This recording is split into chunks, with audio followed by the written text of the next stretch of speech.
Nui ki koutou, kia ora. Welcome colleagues, staff, the public gallery to this meeting of the Dunedin City Council for Wednesday the 30th of June. For those of you who haven't had the privilege of spending time with us in this room previously, you'll find the toilets through the door through which you came and followed the signage in the corridor along there. In case of a fire, leave the building via the stairs and assemble in front of the Civic Centre. If you can't go that way, exit via the doors in the staff seating area on my left, going down the stairwell and following staff instructions. Should there be an earthquake, the safest place to be is in this building. Move away from the windows though, and any equipment and furniture which may topple, take shelter under solid furniture such as tables, and hold on, there's plenty of it, but it would be cosy. In all cases, follow instructions given by fire wardens and civil defence officers and emergency services, and of course in this the global pandemic age, please remind people to sign in using the COVID tracer app at the door, and if that is not possible for you for whatever reason, please fill in the attendant sheet. Welcome Mr. Peter Mannins now, who will open the meeting with a prayer on behalf of the Baha'i community. Kia ora.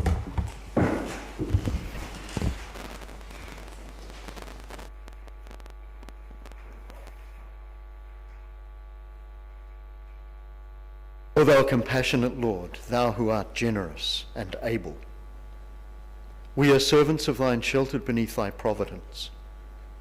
Cast thy glance of favour upon us. Give light to our eyes, hearing to our ears, and understanding and love to our hearts. Render our souls joyous and happy through thy glad tidings. O Lord, point out to us the pathway of thy kingdom, and resuscitate all of us through the breaths of the Holy Spirit. Bestow upon us life everlasting, and confer upon us never-ending honour. Unify mankind, and illumine the world of humanity. May we all follow thy pathway, long for thy good pleasure, and seek the mysteries of thy kingdom. O God, unite us and connect our hearts with thine indissoluble bond. Verily thou art the giver, thou art the kind one, and thou art the Almighty.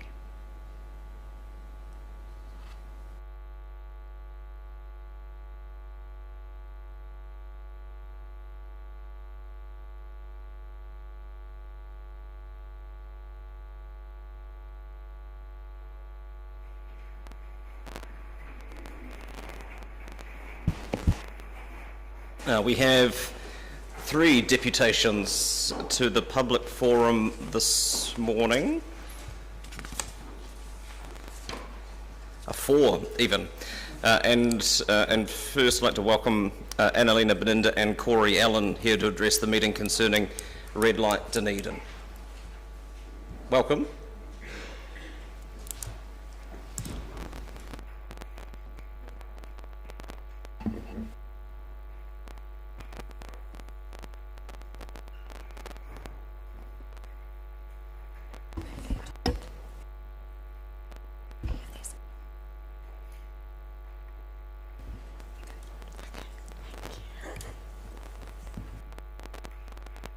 Next 5 minutes are all yours.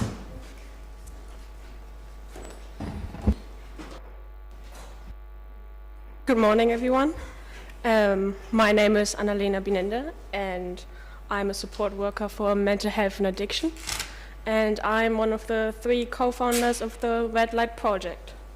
As part of my studies to be a support worker, me and 2 other girls had to do a community project, and after a while of just chatting, we found out that we all had kind of the same story of just going outside and feeling unsafe, and that many of our friends or ourselves experienced something around harassment or sexual assault, especially in the drinking culture, and especially in Dunedin. So before we decided what kind of topic we're going to do for our project, we started some research, and it just started with simple things that 1 in 5 New Zealand women experience a serious sexual assault at least once or multiple times in their life, and that statistically you're 4 times more likely to be sexually assaulted between the age of 16 and 24. So we asked our friends, and it just starts with going out with your friends and someone just grabs your butt, or someone just says, come on, don't be shy, just come with me. So we started our research and found out that overseas there's a really simple thing in some bars. You just go up to your bartender or any staff member in a restaurant, in a bar, and just ask for a specific drink, and they will know that you feel unsafe.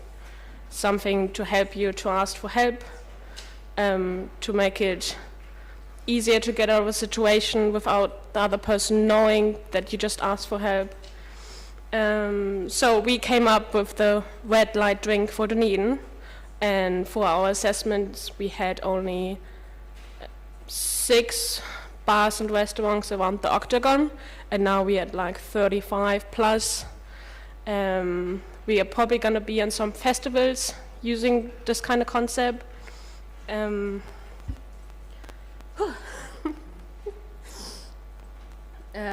Now we're working towards getting training for all the restaurants and bars, how to recognize if someone feels unsafe and how to deal with vulnerable people which may have just experienced something traumatic.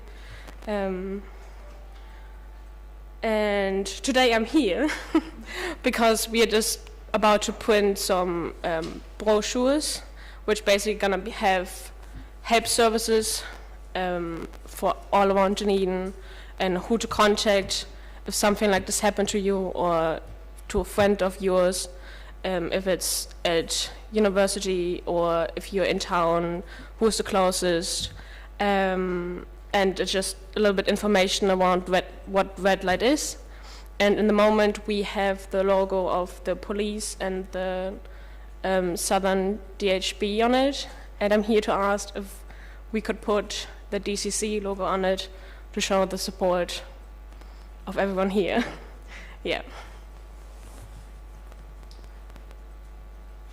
Thank you.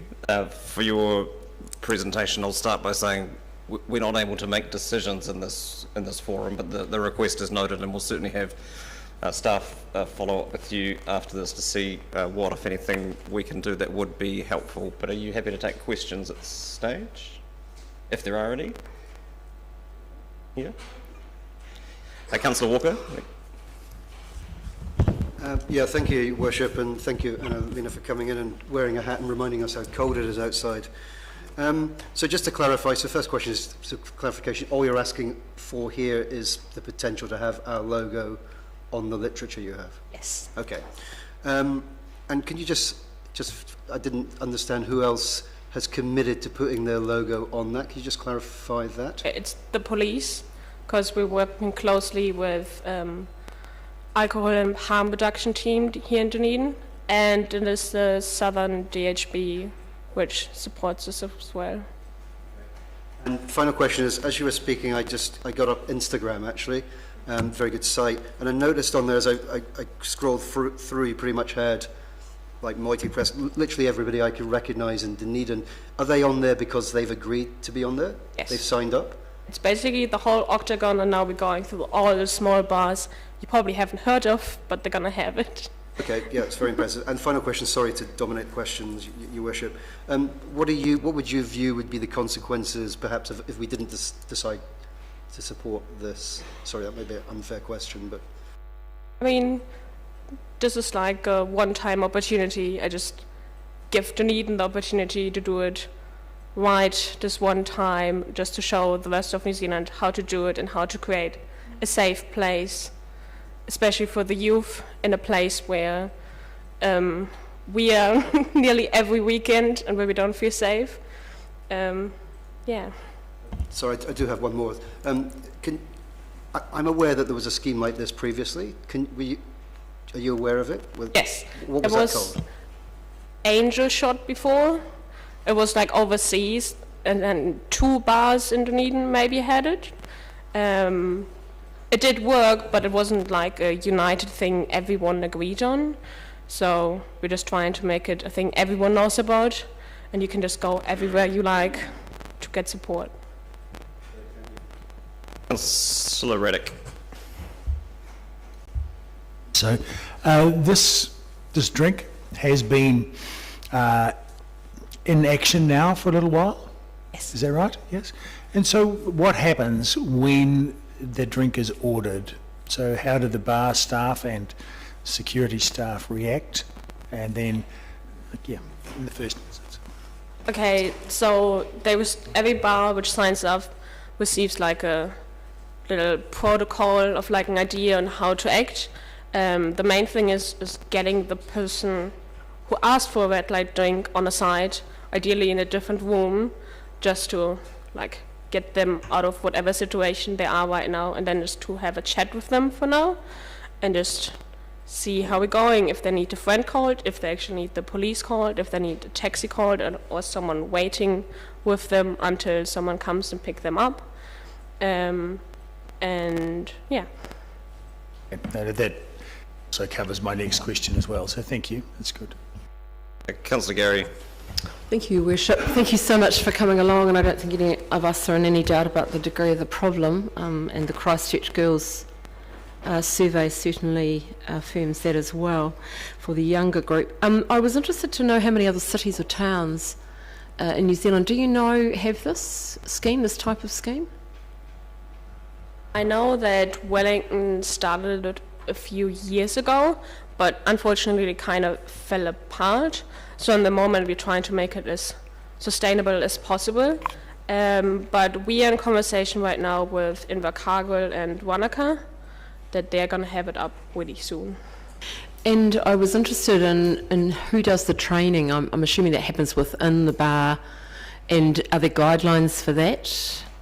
In the moment we are having chats with OCASA, which is the rape crisis here, and they are already doing a program for like younger kids, just about sexualization, and they agreed that as soon as they finish that one, they're going to help us to make a program. So we want to have the professionals in this to be sure that everyone is safe. I hope you got top marks for your assignment. Councillor Barker. And thank you so much for your work. It's not just young people that get assaulted outside bars. That happened to me last year. My question was around how are you actually funding the printing or the work that you're doing? Are you getting a grant from somewhere? In the moment, we were really lucky that a printing service just handed them out to us because we were on the radio and they agreed to just help us out. At the moment, we applied for funding and we're going to get a grant hopefully really soon. So did you apply for funding through the DCC funding rounds? Actually, not sure. I guess I just because are you aware that we do have funding available in the DCC so that Yes. might be a way of helping? Yeah. I think in the moment it's through the police. Mm-hmm. Thank you. Finally, Councillor Lawfiso. Tēnā koe, Your Worship. Tēnā koe, Ms. Beninda. Thank you very much for being here and for your mahi, for your work. I wasn't aware of red light at all, so reading the agenda, I looked up in the ODT and I saw a picture of you and your colleagues and some bar people. So how many bars, Dunedin bars and restaurants are participating now, and how many do you expect to be or hope to be involved in the future? We are at 35 plus, so we're working on like getting to the 40s right now. It's just a matter of putting some new posters. We are hoping, I think the goal is for the next 2 months to at least be at 60. And then we just see how we go, but it's slowly just getting a little bit pressuring for other bars because everyone else has it, so why not just put it up? Thank you. Thank you for your time and for your work and for your presentation. I appreciate it.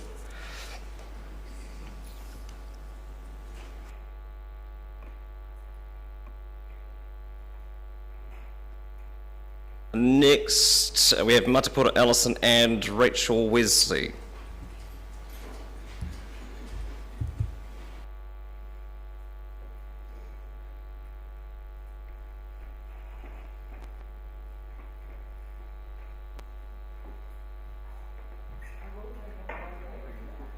Taking the longest possible route,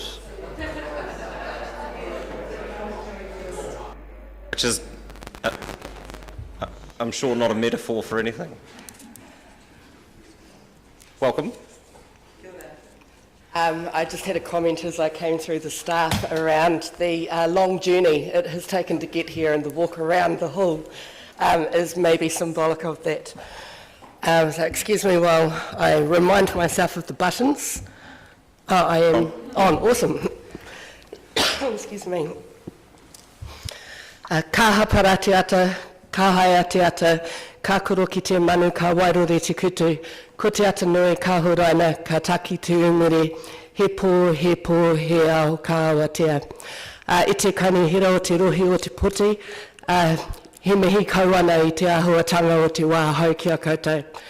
I'm here with Matapura Ellison as the chairs of our respective rūnaka, Te Runanga o Tākau and Kati Huirapa Rūnaka ki Puketeraki. I'm very pleased to be here to lend our support from both of our rūnaka to the recommendation that is in front of the Council around the placement of mana whenua representatives on the Planning and Environment and Infrastructure Committees. As you are well aware, this has been a long road to get to this point, with numerous conversations over numerous years around how best to give effect to the treaty principles with the relationship with mana whenua from Otakou and Puketeraki. Very pleased to be here at this point and urge you to give it due consideration. There have been numerous comments that we have been aware of around the other option of creating a Māori ward as opposed to having set places on those aforementioned committees.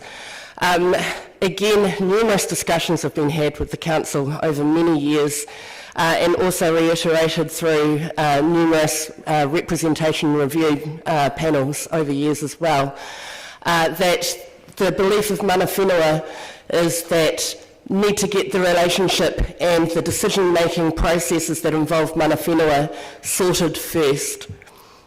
That is the best way to involve us as treaty partners within the council workings and relationships.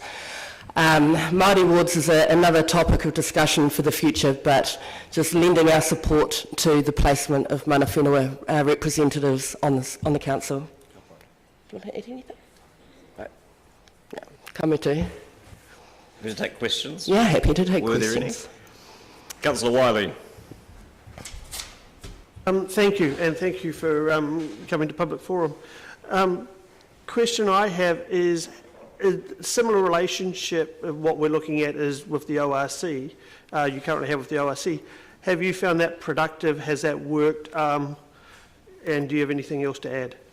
Yeah, this is similar to the relationships that we have ORC with mana whenua seats on the policy and technical committees.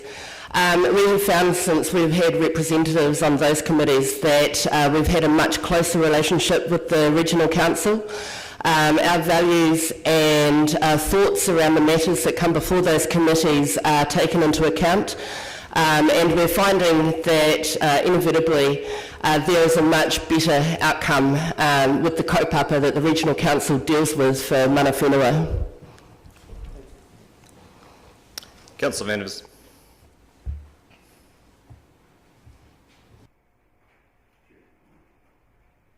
Hello.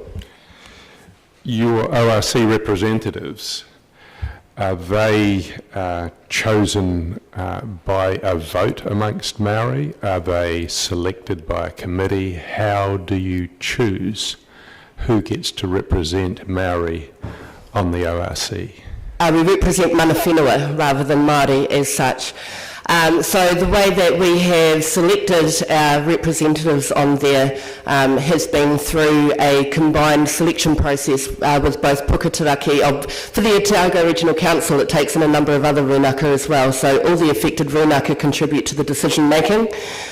We seek representatives that possess the necessary skill set to be able to engage and make decisions at that level, and they are interviewed by a selection panel. To be honest, opening it up to a vote amongst our wider rūnaka puts us at risk of having several thousand people who are registered members of our rūnaka contributing to selecting a person who may not be suitably qualified to sit on those committees. So having a selection panel made up of members from across the different rūnaka has been able to provide representatives that we know have the required skill set and have the understanding and confidence to be able to speak on behalf of mana whenua. And how do you select the selection panel? Is that a vote amongst rūnaka? It is decided by each individual rūnaka as to who they will put up to the selection panel, and each rūnaka has its own processes. So I can only talk for Tāko, and those decisions are made at a rūnaka meeting. Are they a popular vote? No, it's not a popular vote. There is very robust discussion around who should be making those decisions. Thank you. Councillor Reddick. Yes, test. So, would you consider that your participants on these committees would be in the nature of expert participants, experts rather than elected representatives of the wider community? And how would you, how do you see that playing out and characterise the difference between, please? Okay, so experts, the people that would be likely to go onto those committees are most likely, the decision hasn't been made yet, but just talking with the experience that we have had, they are likely to be experts in terms of rūnaka knowledge and their interactions and working with the council in those respective areas. You may be aware that a number of our rūnaka members across both Puketaraki and Otago have been working in the RMA, Local Government Act, and all the various other legislations that govern those committees for decades.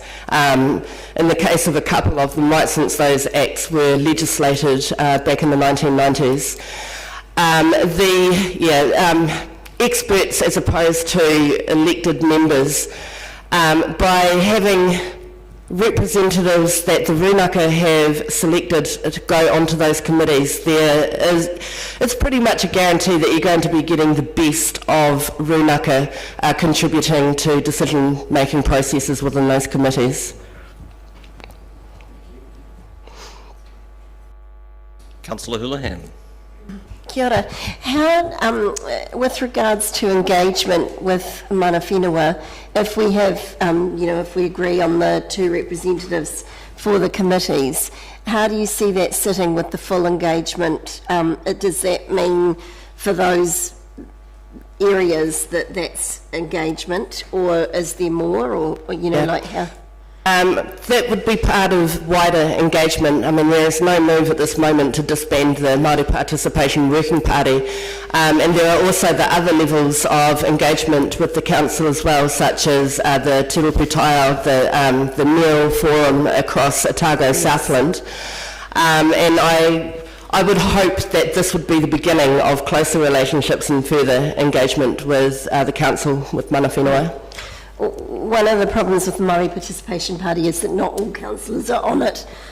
So a lot of us who aren't on it, members, didn't know that this was happening. So when, obviously we saw it when it came in the papers, but it was new to me. I didn't know it until I saw it. So I personally would have liked to have had engagement prior to it coming to our council. Is it a question for the submitter, councillor? So the question is, would you consider that maybe the full council, would you have any barrier or any, is there anything any problem with the full council being on the Māori Participation Party so we don't miss out on further, large major issues like this? Yeah, with all due respect, I believe that that's a council decision rather than a mana whenua decision. Right. And I don't see any different issue from particular council members being on any other committee and reporting back to the full council, but yeah, with respect.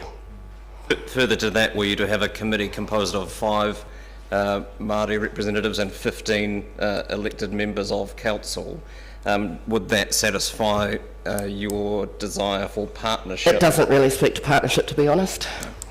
Finally, Councillor Elder.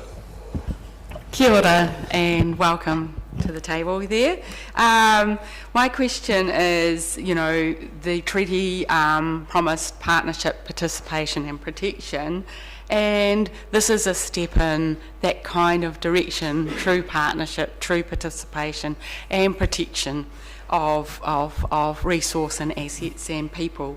So what does this step mean to you? To me, I believe this is a great step forward, and it gives mana whenua a much better opportunity to input into decisions that affect our takiwa, Otako and Pukataraki mana whenua of the rohe that Dunedin City Council governs. And so being able to have a seat at the table, so to speak, even if it is through a subcommittee, gives us much clearer voice to be able to contribute on matters that are of importance to us, and helps enable us to give effect to our kaitiaki taka and rakatira taka over our takiwa.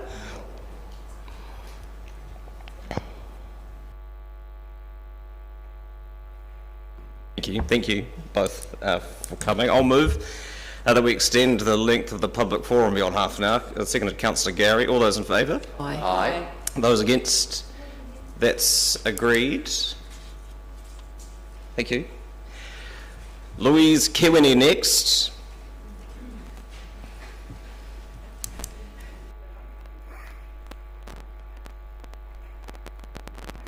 Tables. Should have included that in my health and safety briefing. Oh, this? Thank you. Speaking of metaphors, thank you.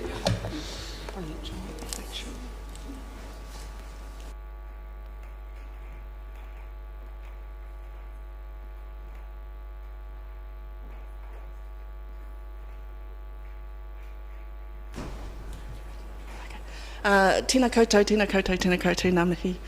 Kia koutou, thank you, Your Worship, for, and council members for giving me the privilege to speak. I just want to mihi to the mana whenua, because that was a, Rachel Matawhera, that was amazing. Kōrero and the other young people we have in the chambers today to support this. So I've just got some notes here. I'm just going to read. So my name is Louise Kewini Doig. I'm a Māori researcher and academic. And I have ancestry whakapapa back to Tainui Ngāti Maniapoto, but I have lived here my whole life apart from growing up in Oamaru.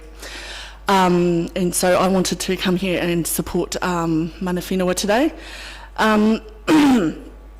So as Māori who aren't from here but live here, so thank you, in this beautiful Otepoti. And we live in a villa up North East Valley, which is about 100 years old, I think. And when I think about Māori visiting, like me, here 100 years ago, we weren't allowed in the accommodation, we weren't allowed in hotels, we had nowhere to stay, so we had to sleep on the beach.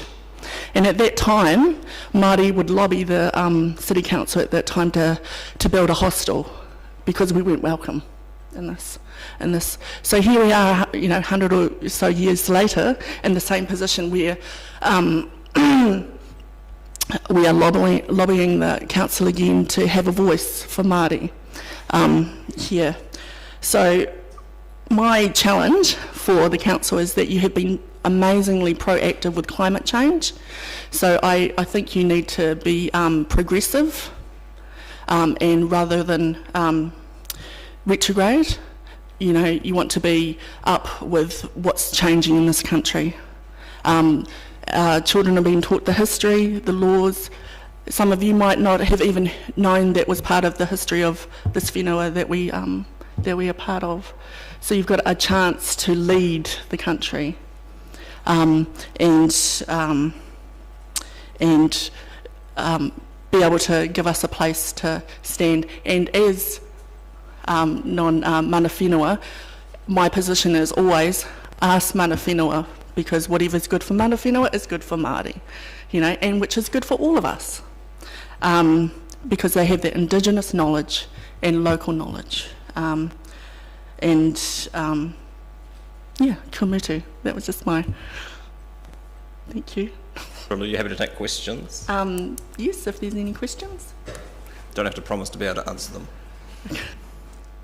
Councillor O'Malley. Kia ora, Elise. Thanks kia for coming today. So I think you've said it, so I just want to clarify it.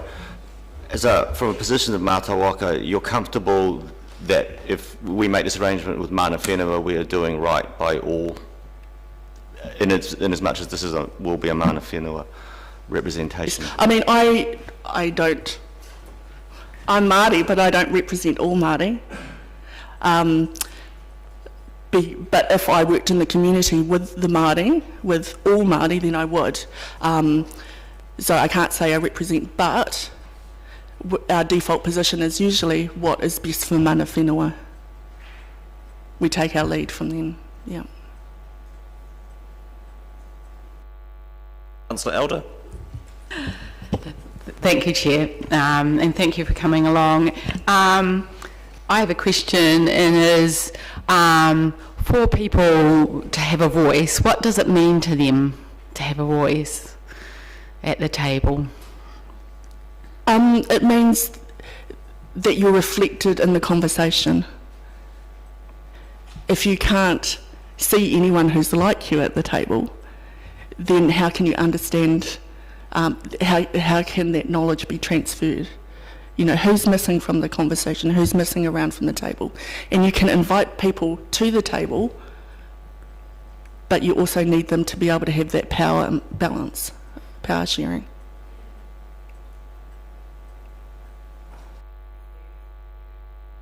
Hold up.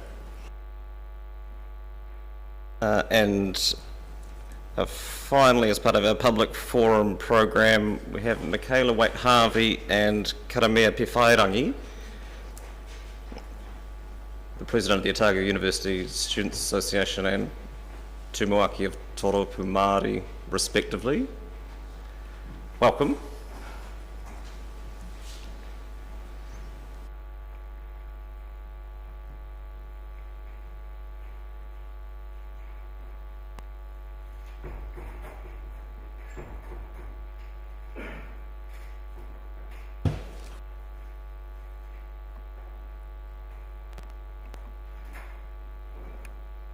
These 5 minutes are all yours. Tēnā koutou katoa. Thank you for hearing us today. I just wanted to start by saying that really good that we could have student input, and thank you to the Mayor for reaching out to us about this happening, otherwise we wouldn't have known and we wouldn't have come. So thank you. OUSA endorses what mana whenua have said, and we really support this kaupapa to have mana whenua representatives on the subcommittees at Council. Our generation that we represent and the one coming after us, who we also think of, are very cognizant of the climate crisis that we are in, and if we are to have real tangible outcomes, we believe that this is best achieved through not just engaging with mana whenua but sharing decision-making power with them. I also think that this will improve not only the skills required for these committees in terms of social responsibility and climate intelligence, and but also cultural intelligence in the room, which currently, just from this meeting, I've witnessed a bit of a glaring lack of some basic understanding of Te Ao Māori, and I would implore a few councillors here to perhaps look at improving that, and I hope that you will improve through having mana whenua representation around the table with you to check you. This is not just the best choice, but it is also the right choice. This council is that of the Crown here, and you are tangata tiriti, and that comes with obligations to share power with mana whenua. this would be a meaningful step in the right direction, not just for issues of climate, but issues of a treaty-led decision-making. And on behalf of the 20,000 students in this city who give a lot to this beautiful city, we would really support having mana whenua representation, and I'm sure students would be deeply saddened if this weren't to happen. Kei aku manu taupua, koutou kua topo iho mai te tīko ke tanga o te rangi, tēnā koutou. Kei ngā mema o te kaunihira, tēnā koutou, o te rā koutou o mana whenua, tēnā hoki koutou anō. Ko karamea whewhairangi tōku ingoa. Anoku anō te maringa nui, kia tū, kia noho hei māngai, mō ngā tawira Māori o tēnei whare wānanga. For us as Māori students, we recognise that mana whenua play a vital role in our community, and we recognise that as Māori students. We know the importance of being included in decision making and applying a Māori lens to those decisions. There is always an understanding by Māori students and Māori in general that wherever they go, they recognise who mana whenua are in that region, which allows us to make connections to the land, learn about the stories that contain our their whakapapa. This is why we also, alongside AUSA, support and endorse the option of having mana whenua as a part of council. Hoi anō, kei aku tokorima tautau, o te ringa tahu pōtiki, tēnā koutou, tēnā hoki kōrua. Better take questions. Thank you. Asked and answered. Questions, councillors? Councillor Wiley. Thank you. Would you, are you making the same presentation to the University Council to ensure that true representation is on their council? I see there is essentially one person that I would consider possible representing iwi, which is appointed by the Minister for Tertiary Education on that council, but I don't see much other representation. So. Yeah, we've had these conversations with council, we're continuing to have it. We're also having the discussions with the Minister of Education, who has ultimate power over the Act which enforces the representation on that. So whilst we're talking with the university, we also need to talk to government, because they're the ones that bind the representation there. That is stagnant. There is a mana whenua rep, there isn't a Māori student rep, there isn't Pacifica representation. There is a lack on that decision-making body. We've been aware of it for a really long time. We're continuing to work on it, but it's that dual area, because we can't just work with the university, we need to work with government. Also to add to that, when I was in Auckland this weekend, we actually spoke on this with the Ministry of Education, so it is in the process, and we hope that we can work alongside AUSA to continue to make that happen. Councillor Elder. Kia ora and thanks for coming. As Māori young people, having representation on decision-making boards across, including the university, what does that mean to you? So for us, it means that we can ensure that our Māori student voice is being heard. We make those connections with our students. We know what they go through every day. We know we lived those experiences, and being able to make those connections with the students and knowing how to deal with those certain situations is why it's so important. It's important to see, like what Louise said, it's important to see Māori and someone that looks like you making those decisions so that you can feel better connected. Yeah. I feel like it also embeds trust in decision making. It means that you know that you have a voice at that table, so you know that your particular issues have been heard, whereas before I think there is a lack of a sense of trust that issues are consistently throughout every single decision making, not just the ones that seem like a Māori issue, but that is across everything, because the treaty is through everything that we should be doing. Thank you. Korua. Thank you for coming, asking questions. That brings us to the meeting proper. We have an apology from... We had an apology from Councillor Hall for lateness. He's just appeared. So there are no apologies that I'm aware of for this meeting. I'll confirm the agenda with the following addition, that item C8, Dunedin City Holdings Group Director appointments and reappointments, be taken after item C5, DCHL matters. Sorry, Your Chair, I just wanted to seek some clarification from the Chair around the agenda, if I may. You can. Okay. Just in terms of, just in light of the fact that we don't have items for consideration by the Chair in council meetings, and being cognizant obviously of Standing Order 14.4, which obviously states we can't make decisions based on a public forum item that's not on the agenda, I just want to know how we envisage progressing the item raised by Red Light.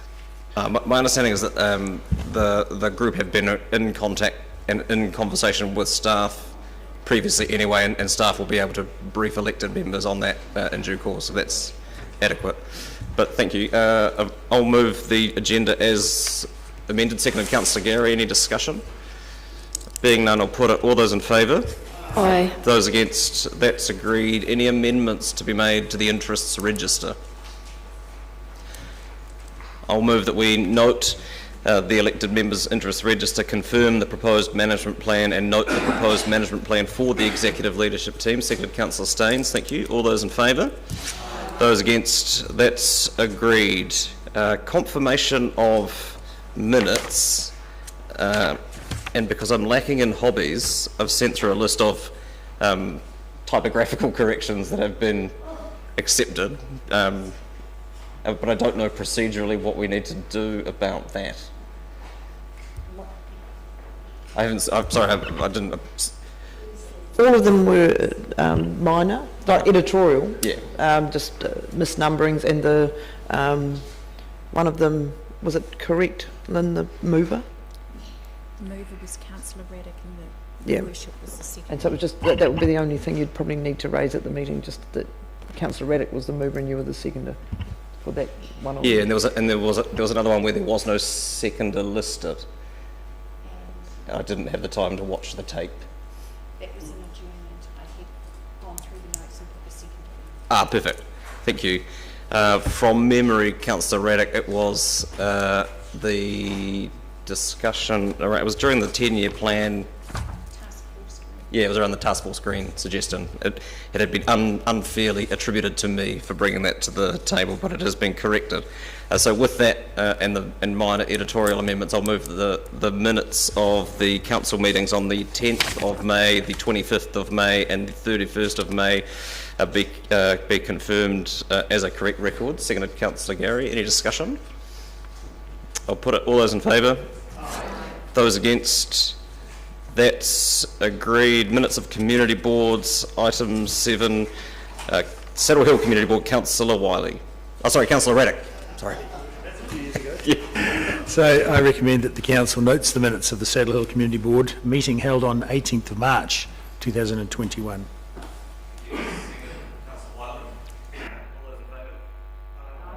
Those against? That's agreed. Mosgiel Taiere Community Board, Councillor Houlihan. I recommend the council approves the minutes of the Mosgiel Community Board meeting held on 14 April 2021.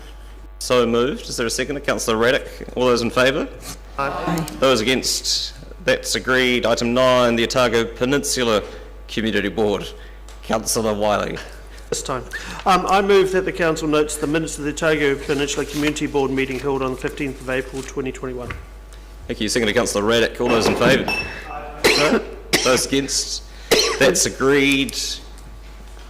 People could mute themselves before they cough. Item 10, the West Harbour Community Board, Councillor Walker. Yep, I'll move that the council notes the minutes of the West Harbour Community Board meeting held on 21st April 2021. Councillor Raddick. All those in favour? Those against? That's agreed. Reports, item 11, actions from resolutions of council meetings. Any questions? In which case I'll move that council note the open and completed actions from resolutions of council meetings. Seconded, Councillor Gary. All those in favour? Oh, sorry, any discussion? All those in favour? Those against? That's agreed. Item 12 is the council forward work programme. Questions? I'll move that council note the updated council forward work programme. Seconded, Councillor Staines. Thank you. Any discussion? I'll put it. All those in favour? Those against? That's carried. Item 13. How auspicious. Adoption of the 10-year plan 2021 to 31. Ms Graham and Mr Logie, I understand, are available to speak to the report and potentially more directly to the auditor's report that has been circulated more latterly.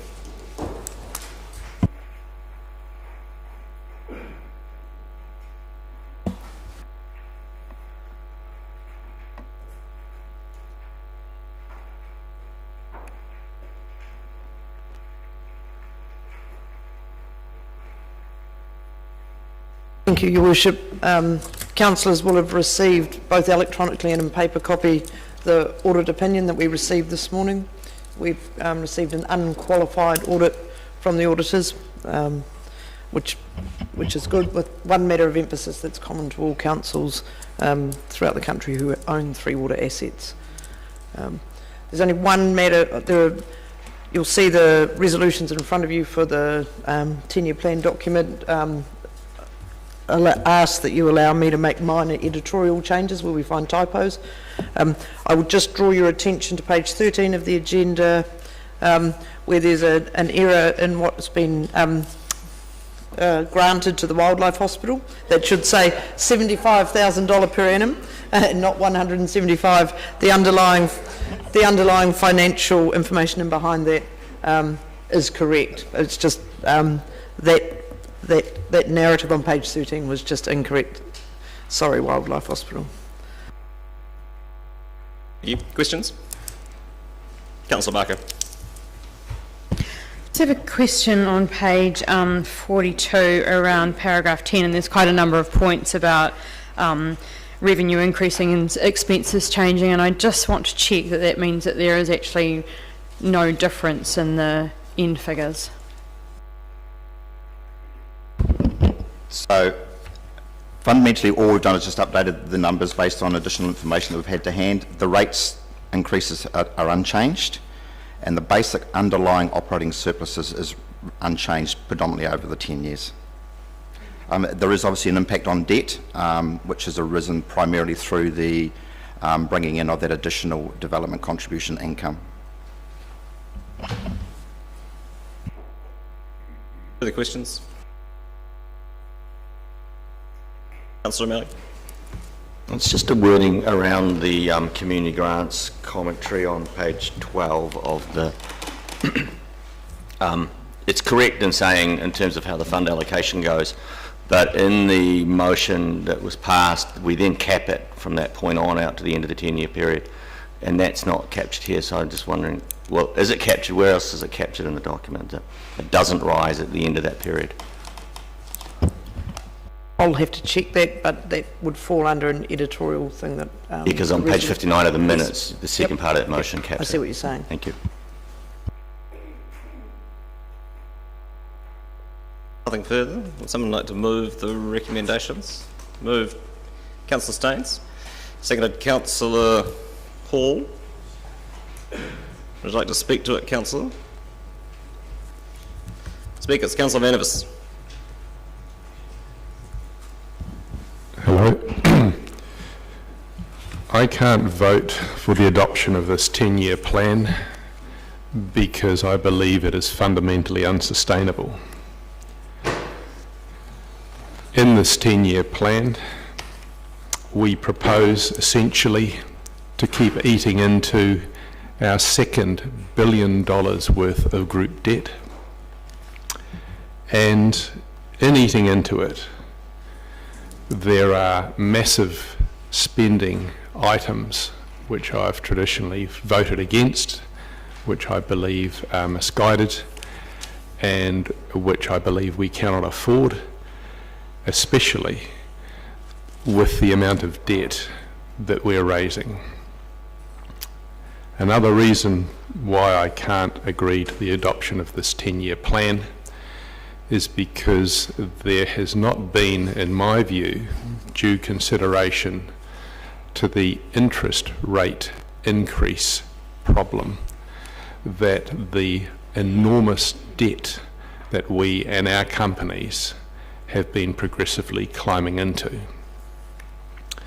That enormous debt has been made, in my opinion, far worse by a recent $53 million worth of misguided transportation projects. I'm thinking particularly of the $16 million that is planned to reroute one-way traffic around the harbour side in what I see as an unworkable, expensive detour, which is simply going to anticipate a decommissioning of the one-way street system in the future. The Park and Ride $10 million, I believe, will be a project similar to the current one-way cycleway.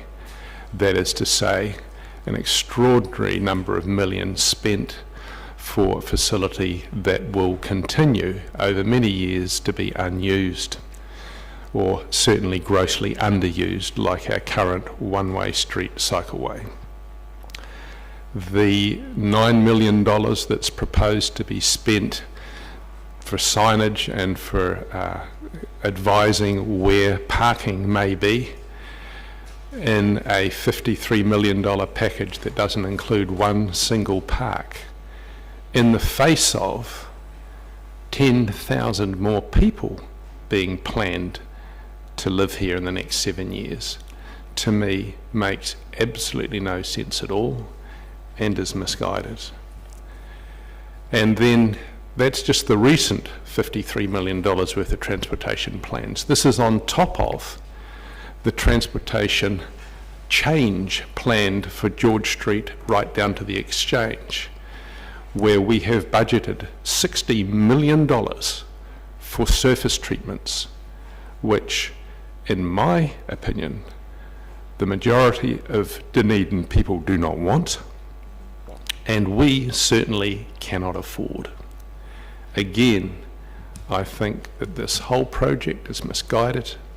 I believe that it's not in the public interest, and that there hasn't been due consideration to the long-term effects of the having to service the interest on this massive spending.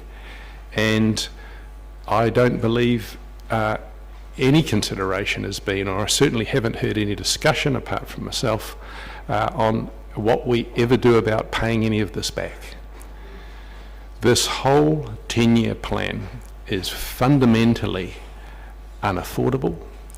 I believe that most of these major projects that I have discussed just now have been driven by ideology that is not shared by the wider community, and I can't see how this council can have a 10-year plan that simply does not allow for transportation of the next extra 10,000 people that we are now anticipating to have well within this period.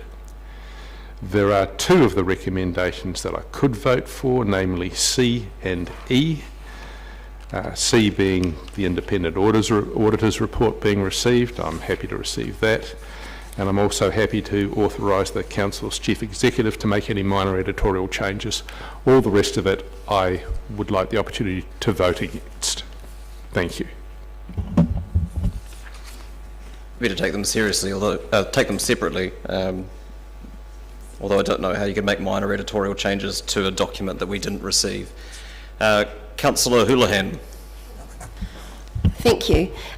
Yes, I mean, I do agree with some of the things that Councillor van der Vis has said. However, what I will say is that I'm really excited to be part of a council that represents Dunedin City, and I'm proud of our 10-year plan. I'm proud of the vision we've got and the ambition we have for our city. And there's lots of exciting things in this plan. And I think, you know, there's so, particularly for me, one of the things I've really enjoyed is the engagement we've had with the public. We've done a lot more engagement. We've heard many of the public's concerns and a lot of their positive comments too. There's been a lot of people who've said, keep on doing what you're doing, there's great things happening. But we've also, what I've enjoyed too is the amount of submissions we had. We had a lot of people submit, and this time, unlike last time when we really didn't approve any of the you know, submissions that we had for people wanting funds, this time I really felt like I'd made a difference, you know, in a governance role to people's lives. There was a couple of submissions and motions that I put forward that I felt particularly proud of, and that is to retain some funds for Māori innovation that is hopefully going to be expanded out for Māori businesses. As a person who has a Masters in Entrepreneurship, anytime I get to support innovation and entrepreneurship and exciting opportunities in business, I'm excited about it. And of course, to support Māori, you know, I personally like to do that. And so I think it is, I'm really excited about that fund, and I'd like more people to apply for funds to that fund. But I see we could have quite an innovative hub here in our city. We've certainly got a start to it, so that is exciting. I'm also excited about the funds we've approved for Māori because, you know, it does, I think it's really important to develop and build on our relationship with Mana Whenua and Mātauranga, and also, but directly, I can see the benefits of that in everyday people's lives, and I talk about that because I've been going to have te reo classes. Unfortunately, I haven't picked it up that well yet, but anyway, at Te Uru Marae, and I've heard their stories, I've seen what they need, and certainly that is, you know, that marae is used a lot, like other maraes are used too, but I think because of the proximity of this marae to town, it is used for a lot of functions, and I think it will benefit from those funds. So for me, I think we can be really positive about the future that we have ahead of us. However, I will not be supporting the rate increase of 9.8%, and I know that's in the next paper, but I'm just foreshadowing that because I think it's too much for people to take. So, thank you. Thank you. Councillor Walker. Thank you, Your Worship. Yeah, despite the comments articulated by Councillor van der Vis around increasing debt, if you actually look at the feedback in this really well put together document from the public and add up the comments around just 5 things, namely curbside collection, moving around our city, the performing arts venue, us being our role as a landlord, and of course the most talked about item, public toilets. The total is 4,022 comments. The comments related to debt totaled 50. That speaks volumes to me. It speaks volumes to us listening, about us listening to our community and being prepared to be truly ambitious and finally do something about our ageing infrastructure, where nearly two-thirds of the proposed 1.5 billion will go. Many in this community have spoken to many of us. They've often come here and spoken up there and have shouted about the need for us to do something about our ageing, and if you look at Wellington, infrastructure that is wearing as we speak, we can now, I think, look them in the eye and actually say that we have listened. I think the feedback also speaks volumes about the many people in the city who want to see us taking real action around transitioning towards a safer climate future for Ōtepoti Dunedin, and as we move towards our admittedly very tough target of 2030 zero carbon and our goals around that. And the feedback also speaks volumes about the humanity expressed by many citizens in supporting our desire to build more housing units for those far less fortunate than everyone than us sitting around this table. There are so many projects in the 10-year plan, and Councillor Houlihan has alluded to something that speak volumes about us following through on what the community has challenged us to do in terms of being more progressive. The Mosgiel Pool, the South Dunedin Library, better playgrounds, a destination playground, better mountain bike parks, better outcomes for our amazing wildlife, despite the 100,000 just been chopped off that, and better support for our Māori. The list goes on.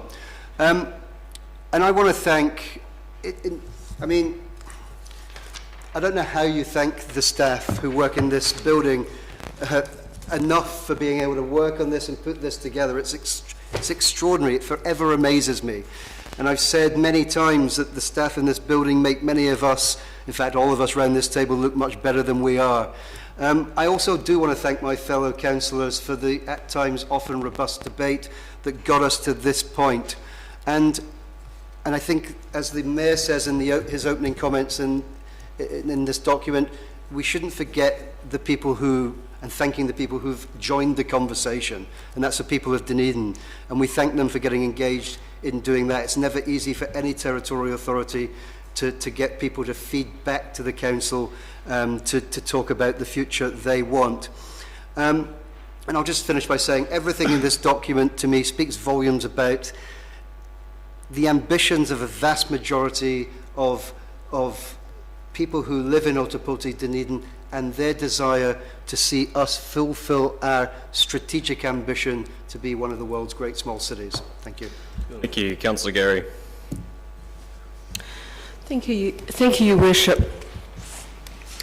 The word progressive has been used several times this morning in relation to a number of things, and I believe that it's front and centre of this 10-year plan. And I go back to the auditor's report that we've just received this morning. There's 2 points in that I want to draw people's attention to. The part of their job is to assess, and there's 2 points here, 1 and 3, the Council's financial strategy and the associated financial policies supporting prudent financial management by the Council. And the 3rd point is around Council's forecast to replace existing assets consistent with its approach to replace its assets. And that has been a topic often for those who at the same breath talk about the amount of debt, which I find extraordinary. But I want to address a couple of matters that Councillor Vandervis has raised in debate this morning. First of all, though, to say to Councillor Walker, thank you, a great summary of all of the matters in this 10-year plan.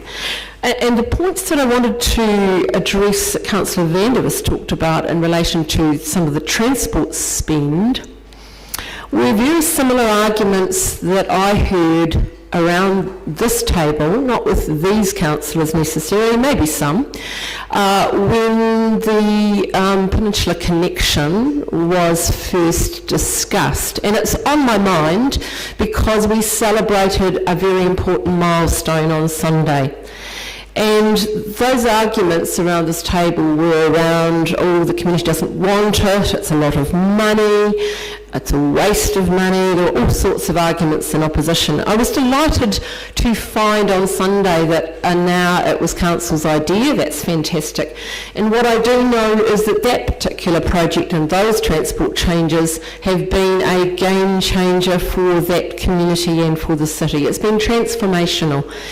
And sometimes those are the people who don't speak really loudly, are the people that are in support of. And the word visionary was used many times, and I'm delighted that it's been thought of as a council project, even though it was community-led. That's just fine. And as the His Worship reminded me there are really no items that we get involved in, pieces of work we get involved in that are not around what the community wants. That's what we're here to do. And as Chair of Grants, I want to make the comment that the extra money that we've put towards City Service, City Project, has already been acknowledged as a game changer in that space. It's never enough, but it's something, and I commend colleagues for agreeing to that increase to that particular fund. In summary, I want to say how proud I am to be part of this council, and part of an organisation with the staff, the calibre of staff, the commitment and the passion of the staff we have, who have worked so damn hard to put this together and to guide the community engagement and organise all of that. And I want to acknowledge the Mayor's leadership during this 10-year plan process. I'm proud to be part of this council, this progressive council that has listened to the community, has had climate change at the heart of what we do, and has kept the faith for our community. And I commend our organisation and our community for arriving where we have today. The speakers, Councillor O'Malley. Your Worship, as I look at this, I say that, you know, a lot of the spend we're talking about is around infrastructure. People say, stick to your knitting. It is, in fact, which I find a pretty old-fashioned statement in and of itself. I don't like to have to go back and relitigate things, so it's a bit frustrating to have to bring up transport again at this stage, because we've gone through this a lot of times. But let's just assume that we're getting 10,000 new people in, and half of those people came in on a single-use vehicle, and we had to find 5,000 car parks at $30,000 a car park. That's $150 million we would have to spend in car parking buildings if we were going to just go down that path. So our transport spends are around addressing our carbon reduction targets that we have, and also anticipating increased demand as the city grows and make it a livable city. So I actually don't think we're ambitious enough. We've got a lot more we have to do in that environment. Three Waters, we know, is going to be a massive demand on us, and these budgets are, in fact, why they're called 10-year budgets, they're really 3-year budgets with a 10-year horizon, and I anticipate that depending on what we decide to do in 4, 5 and 6, those numbers again are going to change around Three Waters. But you can't just stick to that alone. Livability is a requirement of the city, and that has two components. Things like arts and culture, and also things like how we treat each other in our community. And we've addressed those to some extent in this budget as well, and that's important. So community housing, to be specific on how we treat each other, and place-based community groups, increased spending. And obviously the spend around performing arts. I don't think our debt is going to be out of line with any other cities of our size. I think we asked for that when we went about 12 months ago, when we asked what will the implications be if we increase our debt level, and it was that we would have the same kind of debt of Tauranga and Hamilton at the end of this period. The Mayor of Auckland was on the radio this morning, and he's talking about a $30+ billion 10-year plan for them. And again, Three Waters is a big dominant spender there. I do look at this budget and say, though, that I don't think it has in it enough to meet the carbon neutral 2030 target. And that means that we will have to look even more deeply in 3 years' time if we are going to achieve that target by 2030. And I think it's anticipating but not fully addressing the impacts of climate change that will come upon us as well, especially as sea level rises. So I support this budget. I view it as an interim step towards us being asleep at the wheel to now finally having our hands on the wheel, and now let's see how we can drive properly. Thank you. Councillor Raddick. Thank you. I'd like to start by commending staff on the phenomenal work that they have done, and with this report, we've got 300 pages of the 10-year plan in front of us, and there's been an awful lot of work to get to this stage, interaction with our community, their marketing to get people to interact with this, and then to produce this 300-page report that we have here. I often complain about how long it takes to read all this stuff, but it takes an awful lot longer to write it. So thank you for that. Unfortunately, there are several things I disagree with in the plan, but they are certainly not the fault of staff. That comes from political variation around the table. And starting with the tripling of city debt, Councillor O'Malley has mentioned Auckland, who are already at their 250% of revenue limit and have had to raise the limit and get permission from the Auditor General to raise it a little bit more, because they are quite constrained in the various things that they can do with their 10-year plan, because they're right knocking on the door of their debt limit as an ongoing basis. And I don't think that we need to join them there just because it's possible. We have, with this 10-year plan, raised the debt limit quite significantly as of now, and we're charging ahead to get much closer to that limit, which will mean a debt limit 3 times, or a debt quantum 3 times the amount that we have now. And the fear of increasing interest rates is something that does hang in the background of this, and there is a lot of talk in financial circles about that right at the moment. Hopefully that does not come to pass, but we shall see.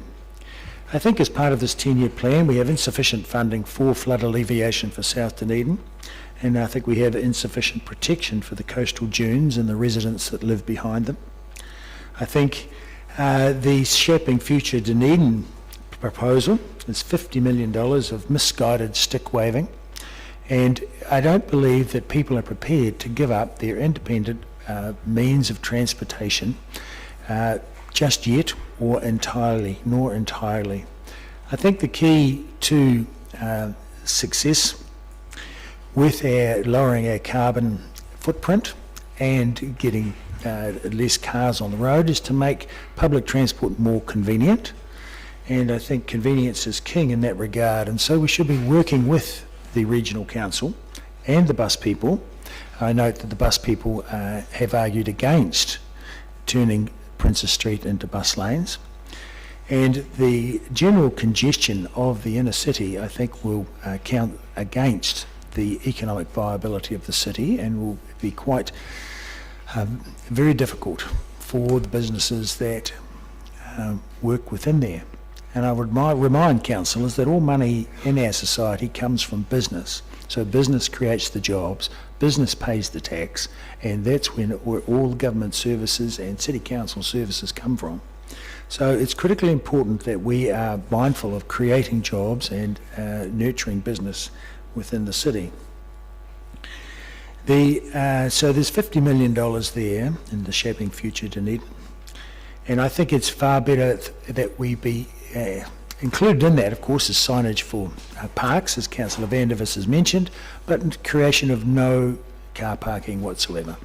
So we are constantly taking car parks out of the town and making life more difficult and trying to force people into active transport, and unfortunately Dunedin has got a couple of significant factors against active transport, namely topography and weather, and so we do have a large number of people engaged in active transportation and active recreation on the weekends, which is clear to see by the popularity of the harbour connection and the tracks and trails all around our hills.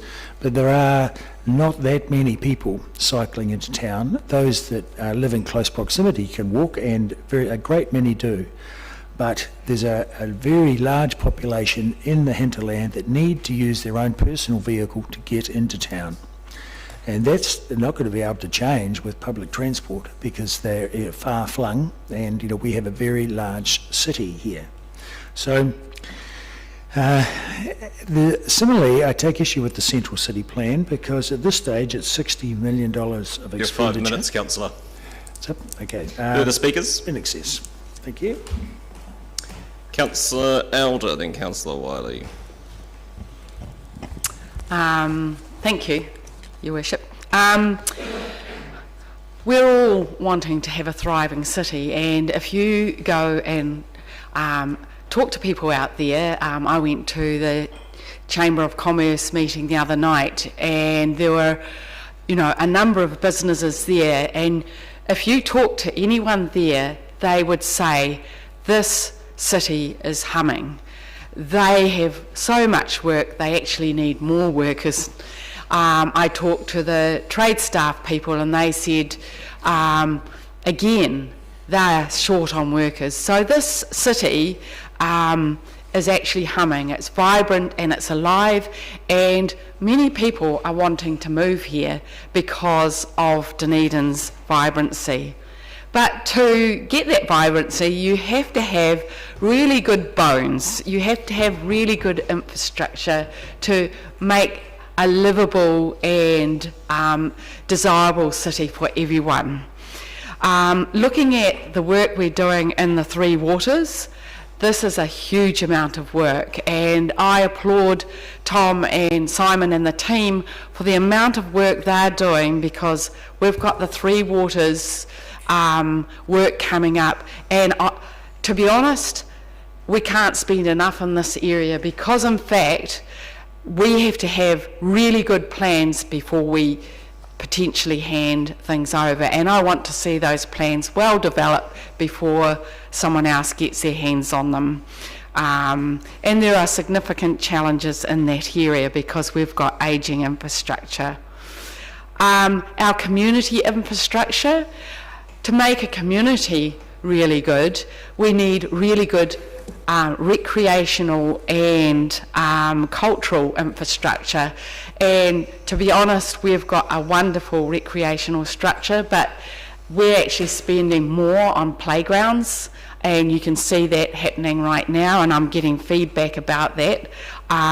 We're going to be spending more on maintenance and development of tracks, which everybody enjoyed over COVID-19. We've got the South Dunedin Library, we've got the Mosgiel Pool, and one of the coolest things that came out of the 10-year plan was building into creating a thriving Māori community with the Māori and Pacifica Business Innovation Fund and some funding for Marae, which I think we should all be proud of. Some of the challenges we've got is housing, and we've invested 20 million in housing, which the community asked us to do. I note the challenges that are ahead of us, and in particular I have concerns about South Dunedin, and I would like to see the work around how we deal with groundwater in South Dunedin to progress faster, to be honest. And also there's a major amount of work to be done in Mosgiel. It's also the work we're doing in the second generation plan and the variation to the second generation plan around housing is critical for the future of Dunedin, as so many people are wanting to live here, and we need to get that sorted. We have to look after all of our communities, and we have to listen to all of our communities, and I believe that we've done a lot of this. I have some concerns about a city-centric spend, and I would like to see all of our communities benefiting from financial decisions and infrastructure decisions. So, but on the whole, I think this is a really, really good budget, and it certainly builds on the bones of Dunedin and creates an infrastructure in which everyone can thrive. Councillor Wiley. Thank you. You know, on the 12th of October 2019, the residents of Dunedin voted us in. They voted in a council with a diverse mix, diverse views and opinions, and they understand we all don't have to agree. I think the one thing is, this 10-year budget really reflects the council they voted in. Whether I agree with the decisions or not, this is a 10-year budget, a 10-year plan that came about because of those election results. What happens in another 18 months' time or 15 months' time, again, we'll see, and we'll go through this process again in 3 years' time. But really, when we look at this and we look at all the different issues, I'm not going to get into them. I think they've been canvassed quite extensively already. The part that I look at is infrastructure is the big winner in this budget. 66% of capital costs for the next 10 years is for 3 waters and roading and footpaths. Operating costs for our next 10 years, same, 3 waters and roading and footpaths. That to me shows where a lot of the emphasis has been placed. The part that I look at, yes, there were many discussions, debates, votes on many items of the 10-year plan as we went through that budget process. I can honestly say I lost most of them. And I accept that. That is democracy. That is what this table is about. Do I agree with everything? No. But that's life. I'll move on and I'll look forward to the next election. But we really have to say and put our hand on our hearts and say, are we doing the best for our city in 2031? Are we doing best for our residents and the ratepayers of the city come 2031? And will they be proud of the decisions we made at this table? Hopefully most of them will say yes. I'll say yes because of the infrastructure aspect of it, and that's why I'll be supporting it. Further speakers? Councillor Lord. Yeah, I'd just like to comment. Well, I do support this long-term plan, and I suppose like anyone, there's things that I would have done differently or whatever, but I guess I do want to speak to affordability, and you know, I saw a guy on Facebook the other day had made a comment about the city debt and wildly inaccurate figures. The current city debt sits at $243 million. And I think that needs to be put in perspective when people are talking of billions. Now, the companies do have debt, and I think that should be... Point of order. Point of order. Councillor Vanivers. Councillor Lord has claimed that the city debt is only some 200 million. That's in fact not the case. The city debt, that is to say the debt of this city council and its companies, is already in excess of $1 billion, and I believe he knows it. And we've had this argument as long as I can remember. You can choose to conflate the city's debt and the group debt if you like, but they are separate things, and that is the point that the councillor has in fact just made, so I'm not going to uphold the point of order. I believe it's the DCC debt he should refer to rather than the city's debt. Councillor, I haven't held the point of order. Thank you. Councillor Vanivers, do you have something further to add? Quite a lot, actually. We'll get to it in due course. Councillor Lord. The comment I was going to make, okay, perhaps I will reiterate it. The DCC debt at the moment is $243. Billion. $243 million, sorry, yeah, only if it was 243. And the company debt, I don't deny, is greater than that. I don't think it's over $1 billion yet, but the reality of it is, in fact, the company's debt is significantly lower than $1 billion, but the combined two are getting close to. But the company's debt I'm not talking about today, I'm talking about the city's debt, and as earlier councillor referred to, the increase over the life of this 10-year plan. And so I want to talk about how I feel about that. I too am reasonably risk averse and I don't like a lot of debt, but one of the things that I do think, and I was talking to a councillor last week, and they said to me they had grave concerns about what might happen if interest rates increase. And I just want to refer to pages 235 to 242 of this document that we have in front of us, and it's titled Treasury Risk Management Policy. And I just want to remind councillors, we get these quarterly briefings from Dunedin City Holdings, who are in charge of the Treasury, and we are constantly told, and we've been updated, so if someone's been on the council even this term, it's nearly 2 years, they've probably had 7 briefings, and these are quarterly briefings, and our money is borrowed in such a way, and there's some fairly strong rules that apply, and our Treasury, our policy was written sort of with the help of Bancorp, who approve it and who is probably the leading Treasury specialist in the country, or right up there in the top 2.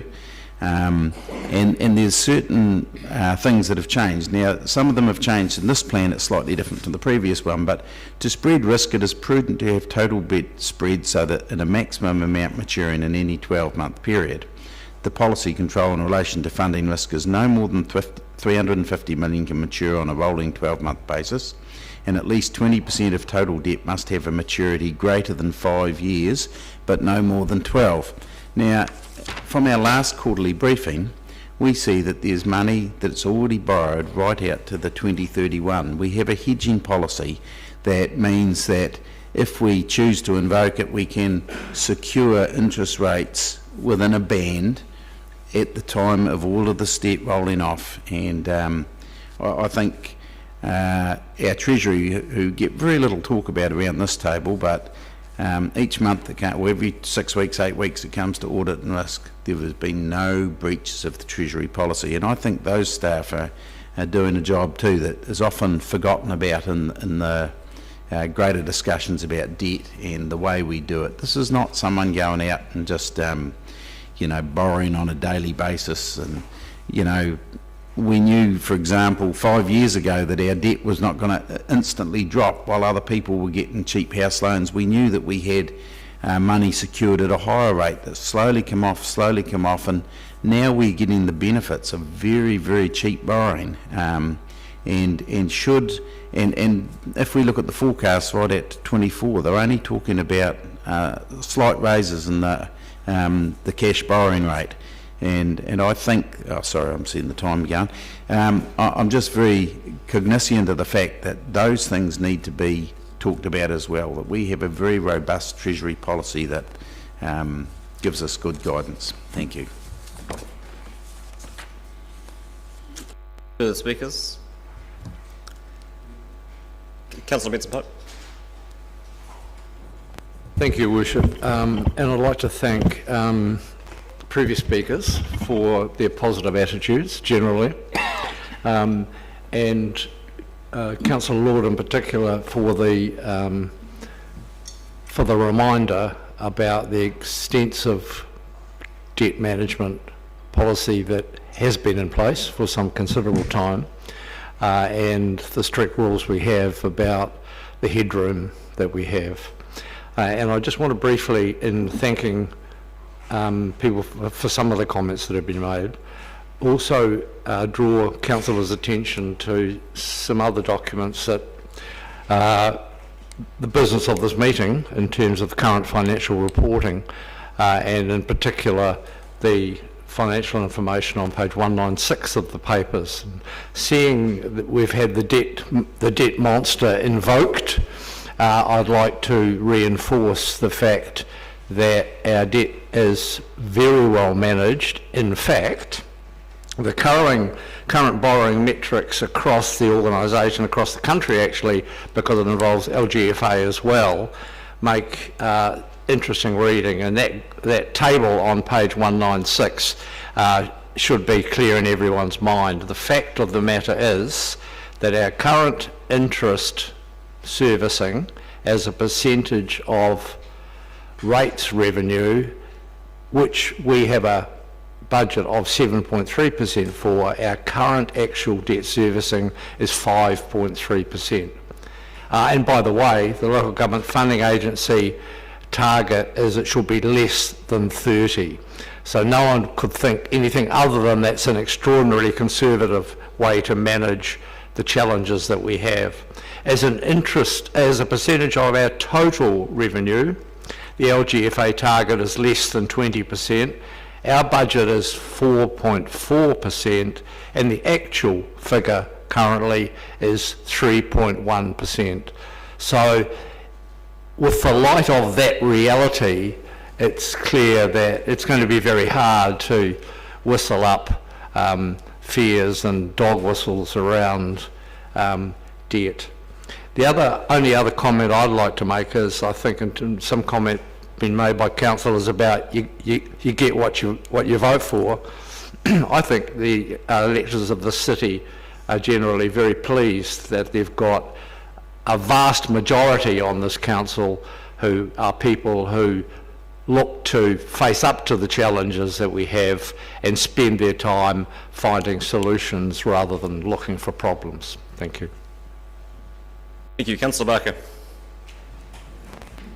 Thank you, Worship. Councillor Wiley brought up the 2019 election, and many of us around the table talked about engagement and infrastructure being some of the key things that we were interested in and talking about on behalf of the community. And for this plan, we actually started around 8 months ago with pre-engagement, and it's been a very long process of consultation, discussion and decision making to arrive finally at this stage.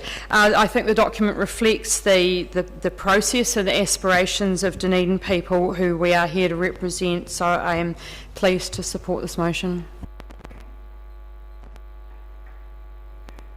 About 18 months ago, I was quite fond of talking about the city as being as confident in itself as I think it has ever been in the time that I've lived here, in the close to 20 odd years, and my fear really was in March and April last year that the implications of the COVID-19 pandemic would put that at risk, and I think it is remarkable that while certainly the challenges are being felt in some sectors locally, that more so than others, we've come through that, touch wood, up to this point in a way that hasn't pushed us off course, and we are doing what we are planning on doing over the course of the next 10 years, funded through the 10-year plan, is building a resilient city that people want to live in.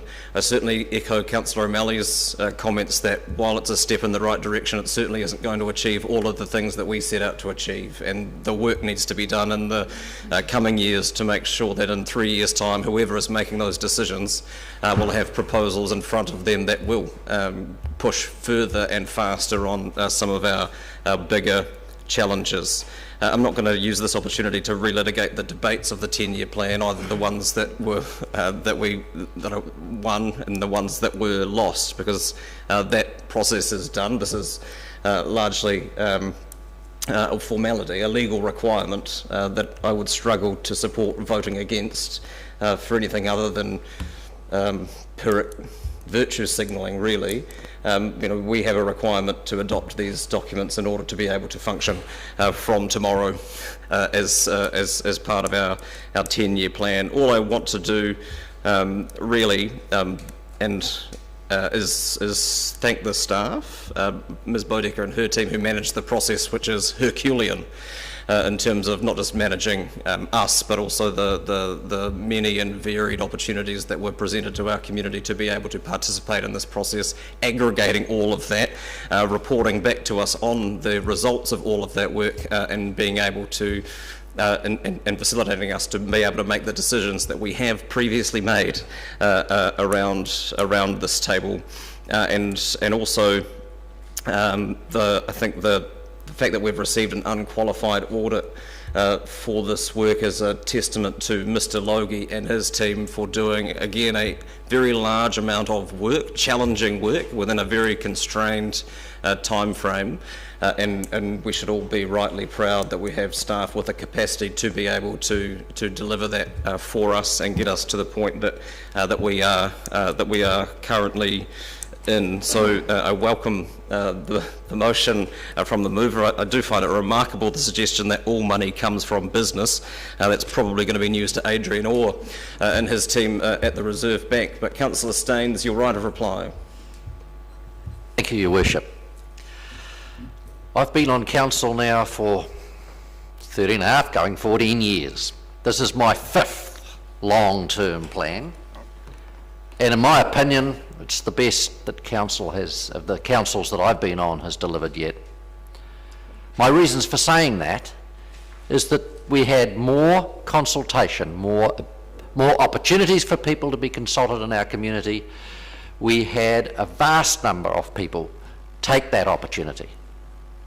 This plan reflects most of what those people were saying to us. Yes, there are some people who will not be happy that the decisions this council made were in line with what they felt should be the decision. But We are charged with listening and making the best decisions for the city to take it forward. This long-term plan is forward-thinking. The expenditure in it is quite constrained, in spite of what some around this table would consider.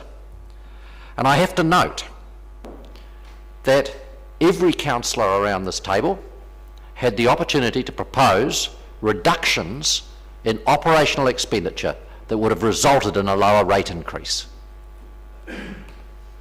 Some councillors who have spoken today who consider the rates increase to be too high did not move anything substantial that would have reduced it. You can't reduce rates by voting for a lower rate. You have to reduce rates by removing service levels or expenditure from the budget. Many of the items that I was going to have in this right of reply have been addressed by other councillors around this table, and I'm impressed with the understanding that councillors have of all of those policies and actions that we have in place to manage this city in a responsible way. It's very easy to make claims which are emotive or suggest to people that our debt is going to kill us. The reality is we have auditors, government auditors, who go through our plans and make sure that what we are saying in here is reasonable and reflects accurately what is required of us. This is an audit that has been signed off with only one area of caution, which is one that we did not make, and that is the issue around Three Waters. So, for me, this is a very good plan, and just in finishing, I will make a little comment on the issue of parking, because it seems to come up all the time. We have many around this table who say, we want to reduce our carbon footprint. We want to increase the number of people using public transport. Why would we invest in more parks when that is our goal, and many around us expressed that we wish to see more people on public transport to reduce the carbon footprint, to reduce the amount of cars sitting in the middle of our city, particularly cars of commuters, and then go and build more car parks. It does not make sense. Thank you. Councillor, I'll take them separately. Part A, adopting the revenue and financing policy. All those in favour? Aye. Those against? No. That's carried. I've been... Oh, I've got... Just shocking. Well, I'd called it, but it had carried. So it's too late to take it by division. Councillor Vander has recorded his vote against. B, approves the 10-year plan. We'll take it by division. Councillor, you mentioned that after the vote had been called.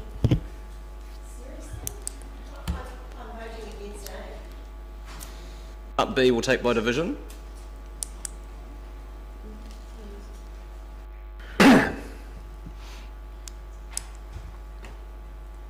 Councillor Barker. Aye. Councillor Benson Pope. Aye. Councillor Elder. Aye. Councillor Gary. Aye. Councillor Hall. Aye. Councillor Houlihan. Councillor Lafiso. Councillor Lord. Aye. Councillor O'Malley. Aye. Councillor Raddick. No. Councillor Staines. Aye. Councillor Vandervis. No. Councillor Walker. Aye. Councillor Wiley. Yes. Your Worship. Aye. Carried 13-2. Thank you. Part C, to receive the independent auditor's report. All those in favour? Aye. Aye. Those against? That's agreed. D, to adopt. Yeah, There's one approve and the other adopt.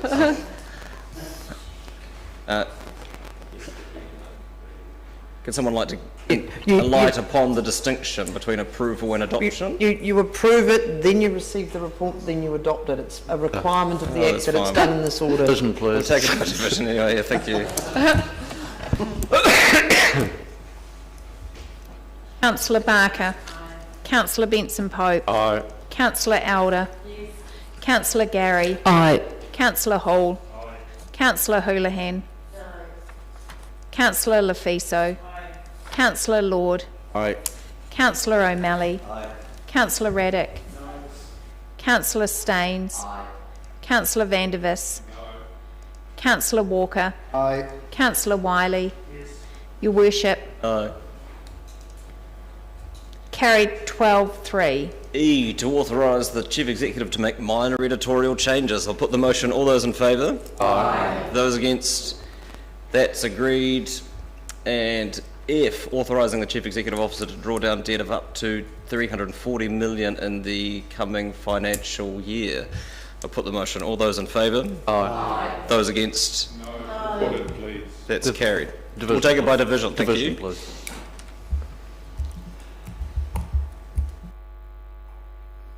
Councillor Barker. Aye. Councillor Benson Pope. Aye. Councillor Elder. Councillor Gary. Aye. Councillor Hall. Councillor Houlihan. Councillor Lefiso. Councillor Lord. Aye. Councillor O'Malley. Councillor Raddick. Councillor Staines. Councillor Vandervis. Councillor Walker. Aye.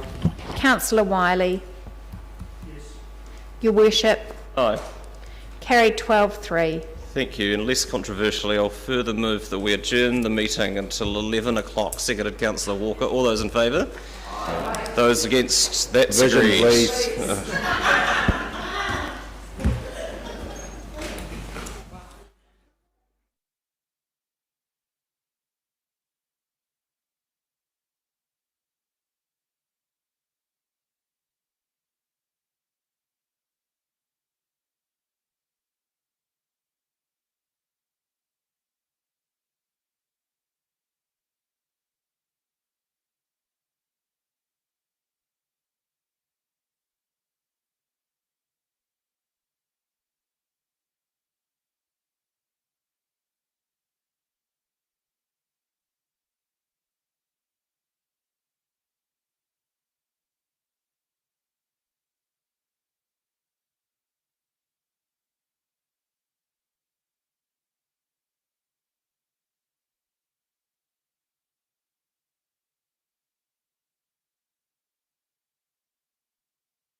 14, ladies and gentlemen, setting of rates for the 21/22 financial year. Welcome back, Mr. Logie.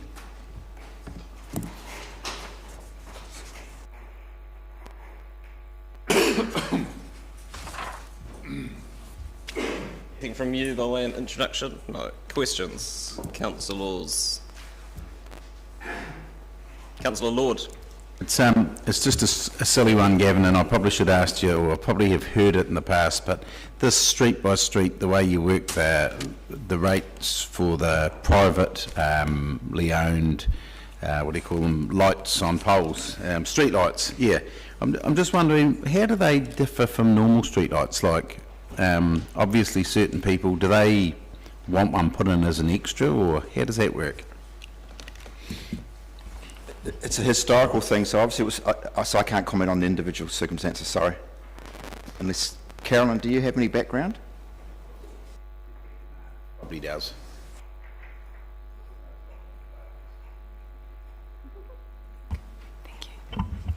Yes, Your Worship, these are on private streets, so where there are subdivisions, and so they're privately owned. The council pay for the maintenance and the electricity on them, and then we recover the costs.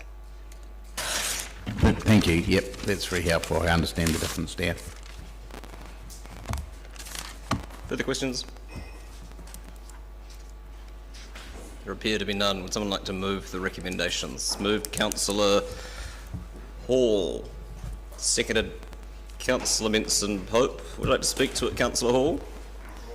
Further speakers? Being none, I'll put it. Oh, sorry, Councillor Houlihan.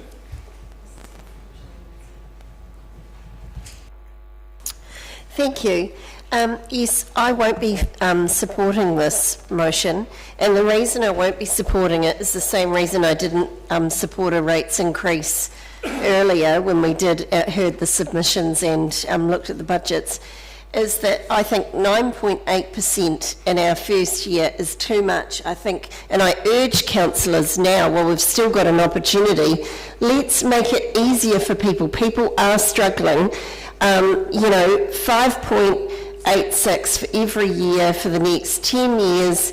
Let's do that instead. And we can't have such high rates for people at a time, particularly when a lot of people have suffered COVID. I know here in Dunedin and in New Zealand, the people didn't suffer as much as, well, some will say they did, but we have obviously been a lot better off than the rest of the world. However, there are people who are still really struggling, and not just COVID, they were struggling prior to COVID as well.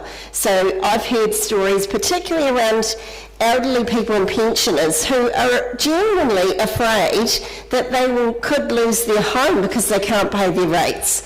So, we need to consider that when we set this rate and approve it, because it is going to impact on people's lives. I have potentially a procedural question. Having just adopted the budgets for the next 10 years, what would the implication be of changing the rates set for year one of that 10-year plan? Because we've committed to doing the work, and now we're being asked to approve the rates required to fund that work. It's not possible at this meeting if you wish to adopt the 10-year plan. Thanks. Further speakers? Councillor Lord. Well, I guess I'll just repeat the comments of Councillor, I believe it was Councillor Staines earlier, that we have just approved a 10-year plan, and in that it had a rating structure, and as he said earlier, when that was being debated, no one moved anything that would significantly alter what the rates proposed by the 10-year plan would be for that year. Point of order. Point of order, Councillor Manovis. I believe that I have consistently, significantly voted against many hundreds of millions of dollars worth of spending. What's the point of order? The point of order is that Councillor Lord has inaccurately claimed that no councillor voted against No, that's not what you these said. increases. But voting against a resolution and proposing an alternative are two very different things. Nobody is I questioning... have proposed alternatives all the way through, even today. You haven't moved any motions that would get us to a different position. I have voted against the motions that got us into this position, Councillor, Your I'm Worship. upholding the point of order. Councillor Lord. Thank you. Yes, so look, I'll agree with Councillor Vandervis that he has voted against lots of different things, but there's no doubt that the idea, the way that we, and for for Councillor Houlihan and for these ones that suddenly say the rates is too high, the way that you reduce rates is we...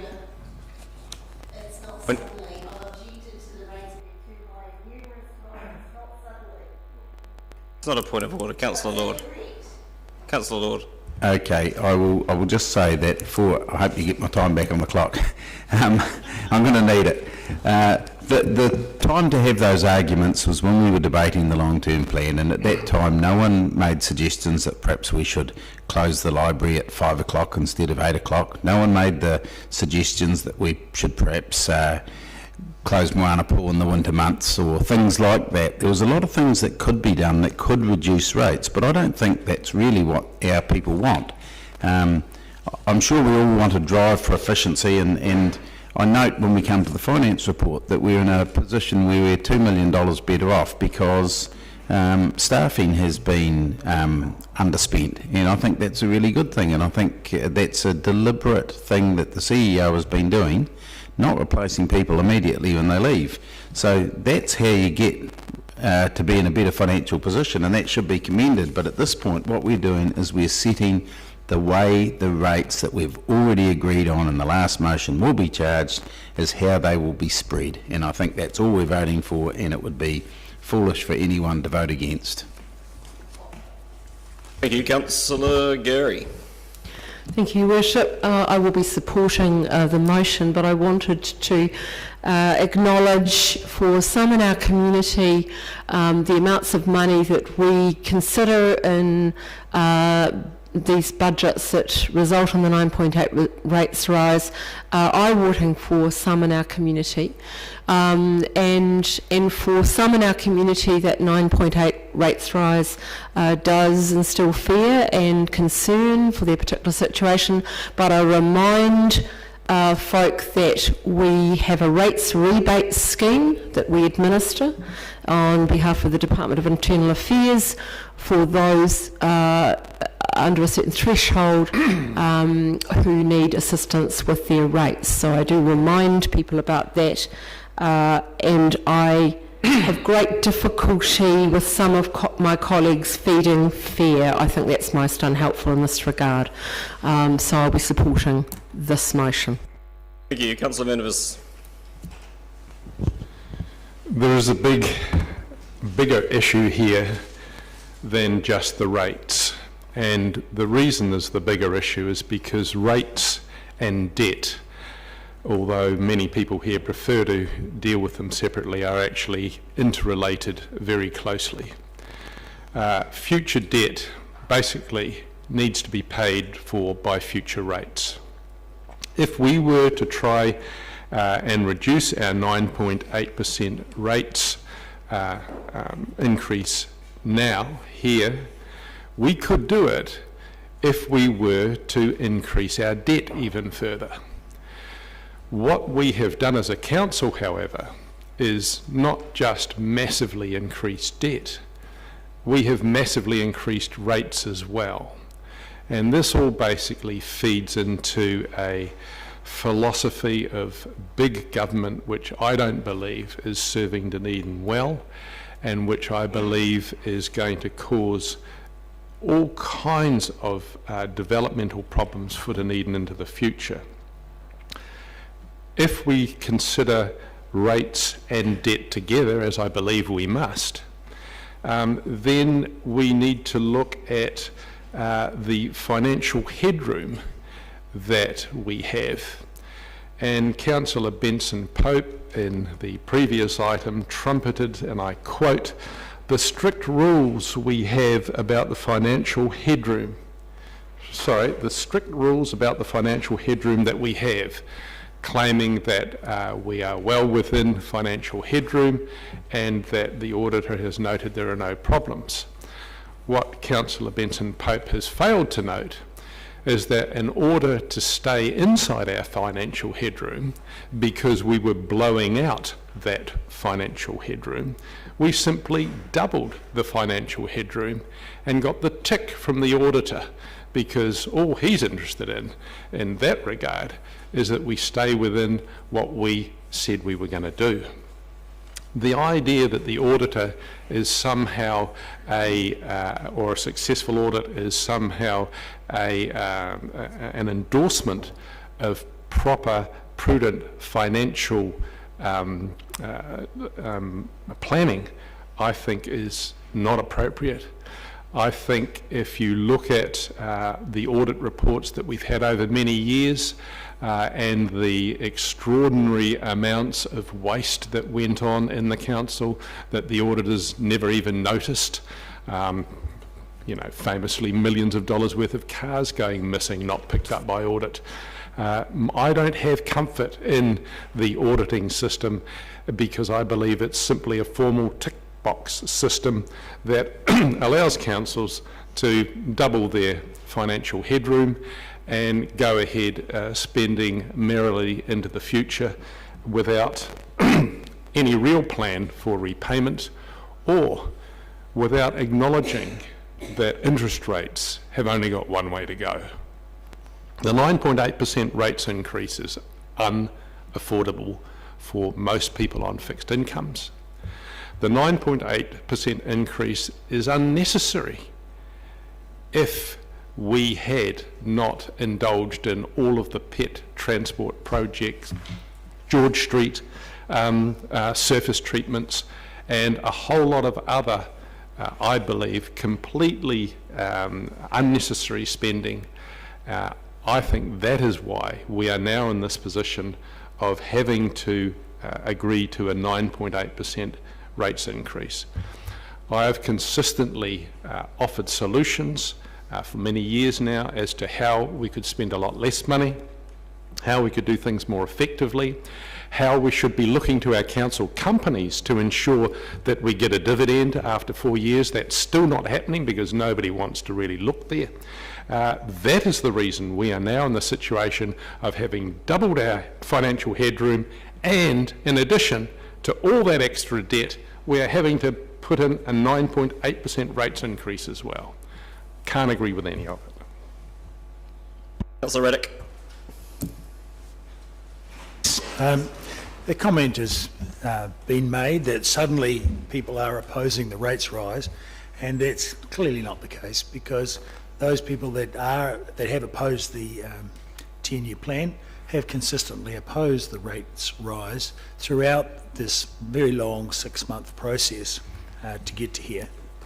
And they've done that consistently with a range of suggestions, but it is true that they haven't been making motions to put up things that would change it, merely looking to debate those items which are, seen to be extravagant and in excess of what is needed or required. I also am astonished at the context. Point of order, Councillor Houlihan.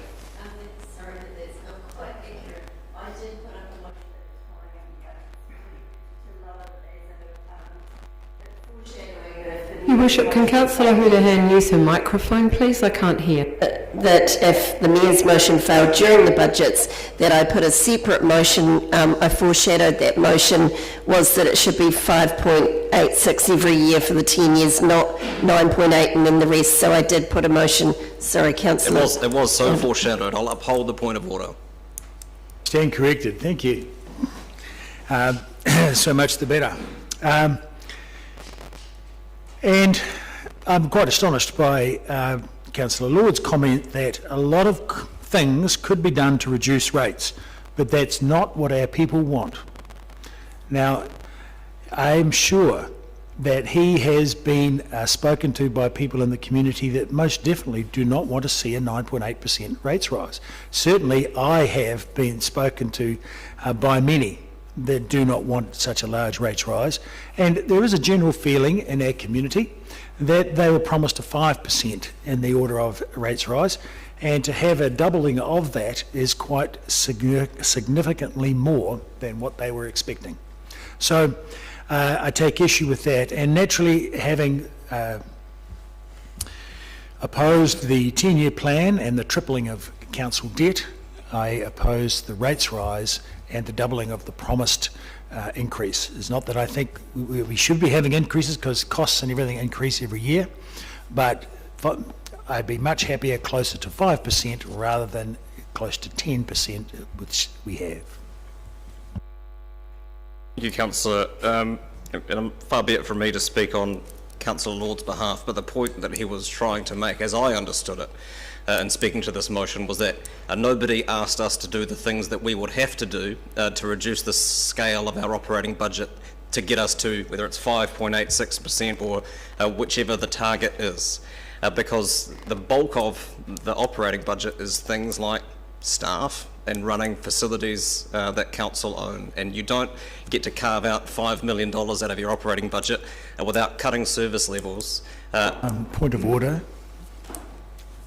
Point of order, Councillor Reddick? Yes, that's irrelevant to what the comment that Mr. Councillor Lord was making, and the point I was making. It's entirely relevant, sir.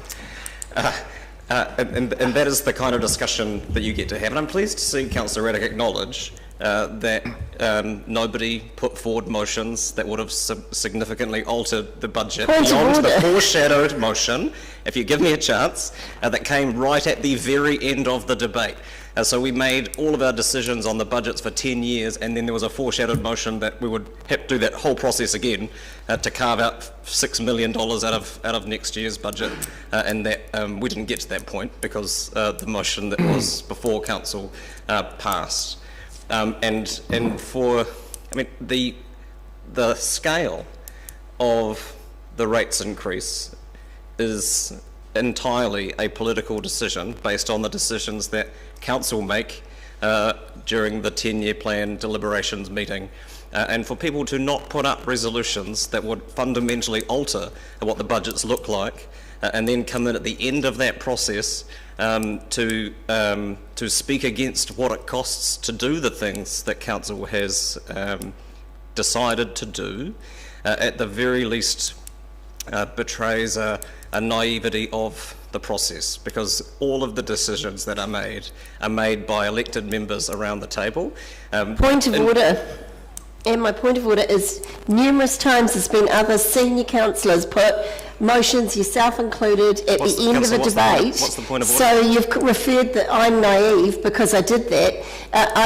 It's not respectful to another councillor to say that I'm naive. Well, yes, I am a first termer, I agree. However, it's disrespectful to call me that.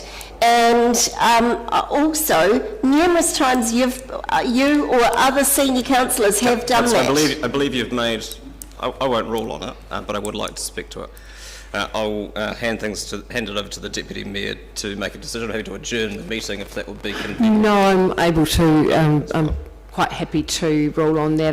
I'm not going to uphold the point of order. The phrase you used was naivety of the process. You did not say that, the Mayor did not say that any councillor was naive. It was around naivety of the process, so I won't be upholding the point of order. Okay, it brings me to the end of all of the things that I had to say. Councillor Lawfisel. Tēnā koe, Your Worship. And I would just like to record my thanks again to the staff, as colleagues did in the previous item. And again, I do reiterate what I said in the deliberations process about patients' performance bonuses. I also would like to record my thanks to Councillor Vandervis because he talks of ideology when he is criticising the direction that we're taking, and that helps me reaffirm my ideology and understand where some of Councillor Vandervis's approach and values may be libertarian. Mine is very much communist. And by that, I acknowledge Professor Ranginui Walker for saying in the 80s and the 70s that being Polynesian is communist, in that all resources belong to all the people, and the leaders are responsible for allocation and distribution for resources. For me, libertarian means everyone to their own, to each their own, and damn to the people who do not have the access to power and resources. So for me, this is consistent with what we are supposed to do. We are supposed to represent the interests not of just the voting public, but everybody. And that is our job, to look out for the welfare, particularly of those who do not have a say, who do not have the decisions that we're making at the front of their struggling to survive every day. And they're just living hand to mouth, and some of them are not in homes. So please, please, please think about not just yourselves and your own interests and the interests of your own cliques. Think of everyone. Councillor O'Malley. Thank you, Worship. I'm just bringing us back to the focus of this particular item. It follows on from the previous item where we have approved the 10-year budget, and it is describing the component of how we're going to fund the rates component of the budget we've already approved. I remind everybody of that as we come to the vote at the end of this, because voting no on this item would mean that you are somehow going to not fund the budget that the Council has approved previously. That's it, really. Thanks. Succinct enough. Councillor Benson-Pope. Thank you, Your Worship. I think it's also important to note that 9.8 ain't necessarily 9.8. The detailed resolution about the way the rates are generated and the different components of the rating system make it clear how complex that is. We also know that we have various fixed charges and limits on them and the rest of it that ameliorate that moderate the range within the rating system. But it's scaremongering to say that everyone, especially low-income elderly people with fixed-income elderly people, will and should anticipate or expect a 9.8 rate increase. The 9.8, or whatever we decide on, which will clearly be 9.8, is the total rate take, and I doubt that any of us around this table will have the same percentage as that.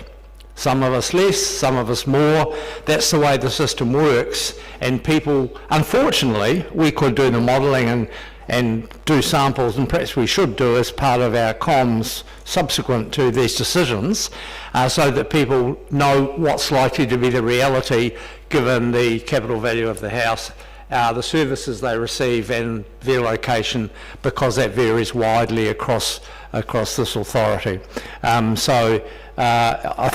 I hope we do get some purchase of the fact that while the overall rate take decision will be the 9.8 that is needed to fund the budget that we've already approved, for most people that won't be 9.8%. It might be more, it might be less. Councillor Elder. Thank you. I thought I'd just look up what other councils are doing around the country, and one of the biggies we've got ahead of us is the Three Waters reform. The biggie is that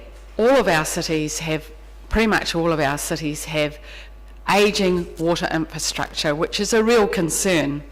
And I look at Auckland, who will have a lower general rates rise, but if you look at their water rates rise, it's 7% and then 9.5 and 9.5, 2 years of 7%, then 9.5 for the next few years. That's a significant increase. If you look at Wellington, their overall increase, because they don't have the water separated out, is 13.5%, and we all know the story of Wellington's infrastructure, ageing infrastructure. So I believe a lot of our rates increase is around that. I believe we have to prepare for the future, whatever that might be, and good planning and investment in this area is critical, particularly when you think of areas like Mosgiel and South Dunedin, which are going to require a huge investment. I do believe, however, that 9.8% rates rise is a scary prospect for those on fixed incomes, and I believe when we do put this out, that we should be looking at all those supports that can enable them to feel that they can have the support around paying their bills. And there's not just the rates rebate, people can apply for the accommodation supplement to do with their mortgages and their rentals, and also there are energy grants at MSD, and I would like to see us have that in our information as we put it out, because indeed people on fixed incomes are concerned, but at the same time there's a huge amount of work we have to do in the infrastructure space, and we have ageing infrastructure, and if you look at major cities and towns around the country, you will find that the rates increase in this term and this 10-year plan are going to be higher than people expected because of it. Thank you. Councillor Staines. Thank you, Worship. I'm going to reiterate something you've said, but I'm doing that to make a point. It's very easy to say or to vote to reduce a rates increase. It's very, very hard to take out the kind of things you would need to reduce the rates increase. If we look at what would affect the 2022-23 year, it's not capital expenditure. You could take out as much capital expenditure as you like, and it would have very little impact on the rates in the 22-23 year, where we have the 9.8. To drop that 9.8 would require us to reduce service levels, to stop council spending on the things that we do now every day. If you reduce capital expenditure significantly, it will affect the outer years. There is no doubt of that. But the outer years take into account the capital expenditure that we have put in this plan. So that is how we can say we have the cap for 5.4, I think, % on the outer years. So please, let's not confuse ourselves over being able to put up a resolution to reduce the rates. A resolution to reduce the rates has to be a resolution that specifies what it is we are not going to do in order to reduce the expenditure to match what the proposed rate is. So, as has been said, we have approved our budget, we've approved our long-term plan. The rates required to deliver that are what are before us now. Councillor Hall, my apologies. Councillor Barker. Thank you, Worship. 9.8%, the largest rates rise since 1989, is a big ask, and we've heard about the vulnerable in our communities, and we also need to think about the businesses in our communities are also still suffering from, I would say, the effects of COVID. We're still in COVID. We've had our consumer Infometrics March 2021 said that Dunedin's GDP was down 2.7%, our consumer spending down 3.5%, employment down 1.1%. The list goes on, but I think what we need to think about is during consultation we had well over 2,000 people consult with us, and only 0.5% of submitters were concerned about the rates rise. The rest told us about the city that we want to live in, and we've traversed this over the last 8 months, and 9.8% is the place that we have arrived at in consultation with our community. As councillors, as with all councillors, we swore an oath to serve in the best interests of the city of Dunedin, and decisions like this are hard and they're tough, and all of us have to go out there and face the public, but we also have to talk about the things that we are going to do, the infrastructure that we are going to fix, and the well-being of our community. Councillor Wiley. Yeah, thank you. I agree with many that have spoken. This is essentially just ratifying what we went through the process.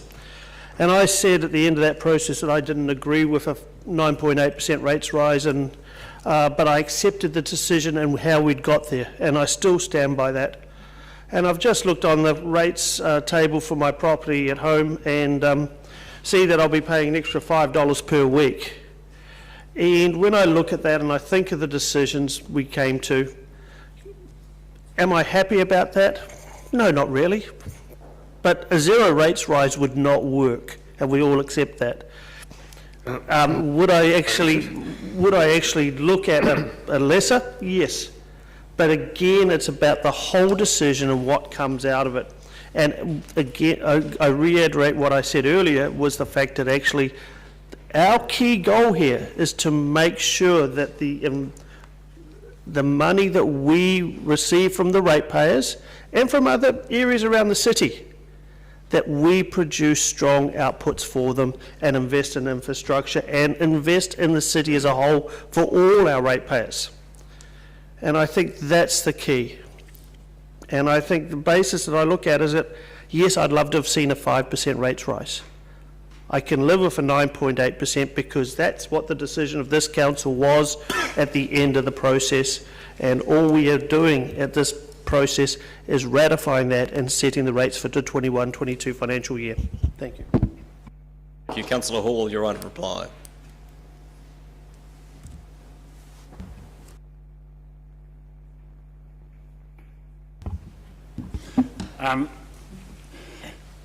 Rates cost a lot of money for all of us, but we have to take into account over the years we have not spent the money we should be spending on our infrastructure, and this increase is to actually try and catch us up. If we had spent the money we should have been spending over the last 10 years on infrastructure, we wouldn't have had this.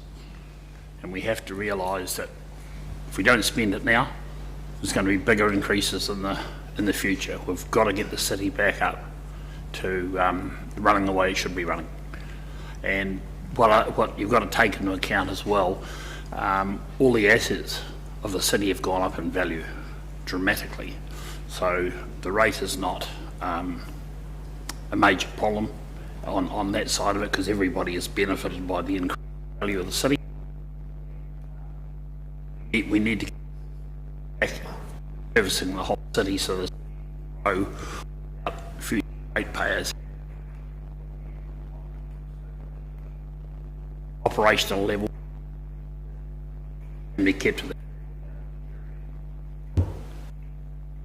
Thank you. We'll take the vote by division, shall we? Get to be presumptive. Councillor Barker. Aye. Councillor Benson Pope. Aye. Councillor Elder. Yes. Councillor Gary. Aye. Councillor Hall. Aye. Councillor Houlihan. Councillor Lafiso. Aye.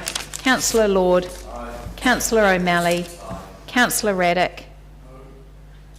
Councillor Staines. Aye. Councillor Vandervis. No. Councillor Walker. Aye. Councillor Wiley. Yes. Your Worship. Aye. Carried 12-3. Thank you. Item 15, Māori representation. Ms Graham and Ms Weekiner will speak to it. It's my intention to move the recommendations in due course, but if there are questions, they can be asked and potentially answered.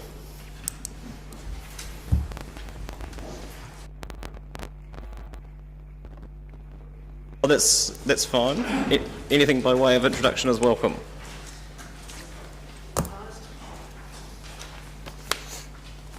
Councillors, there is a missing recommendation and it should be a new recommendation D. And it was just an editing, apologies, which should say review the role in terms of reference of the Māori Participation Working Party. It's implicit in the recommended option, but it didn't transfer through to the recommendations. Thank you. Councillor Benson-Pope. Thank you. Just a question for the Chief Executive. In terms of the, we had a paper a few days ago about the, or in the work plan, there was reference to the investigation that's currently going on about remuneration of non-elected, unelected members on other bodies in our organisation. And that also alerts me to the question that's been referred to this morning or in writing in the email frenzy last night about remuneration of the representatives that we're going to appoint to our committees. Is that latter part of the same work, or is that latter matter to be expedited?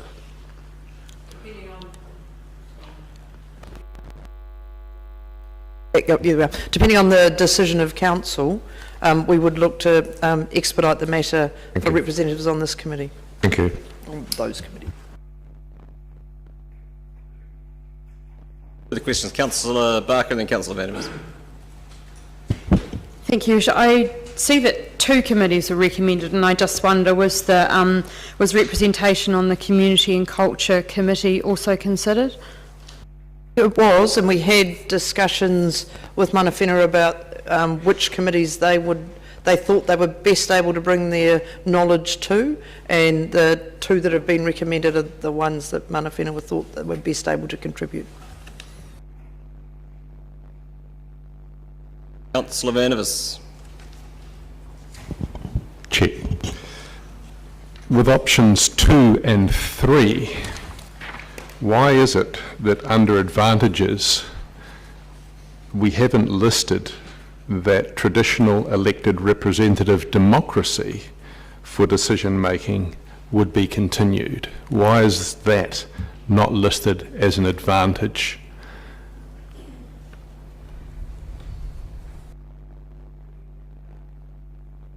It wasn't an advantage that we thought of when we were drafting the paper. So when you were drafting the paper, did you not think of the long tradition that we have in this country and other Western countries of having elected representatives, and only elected representatives, voting in a democratic system? This didn't occur to you when you were writing up these options? No, Councillor, we have other committees that have non-elected representatives on them, so that we do have a precedent, and that so the point you're making did not occur to us when we were drafting the paper. These other committees that you refer to that have non-elected representatives on them, are you talking about audit and risk, or are you talking about committees that aren't actually standing committees of this council?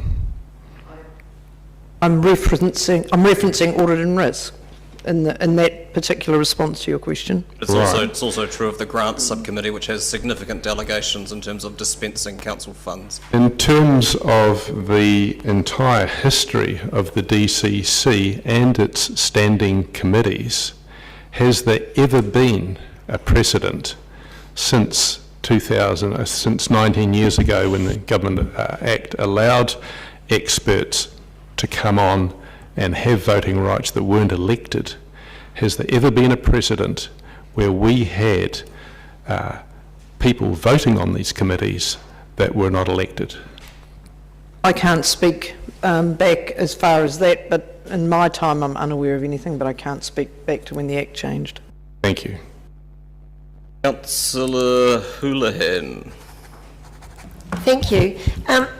Given Three Waters reform and all the changes around that, and that 2 of the representatives will sit on infrastructure, do you see that being a benefit to our council, having Mana Whenua on there, as perhaps that it might mean we have a closer link to the governance side of Three Waters reform? Because at the moment we don't have a lot of answers because we haven't heard a lot from the government as to what's going to happen, but what we have heard is that there might be some Māori governance involved in the Three Waters. If that happens, I don't know, but is that useful, and could that give us a bit closer, you know, connection and better relationship there? Or would this whole infrastructure committee be disbanded when Three Waters comes in? Like, what, you know, how will that work?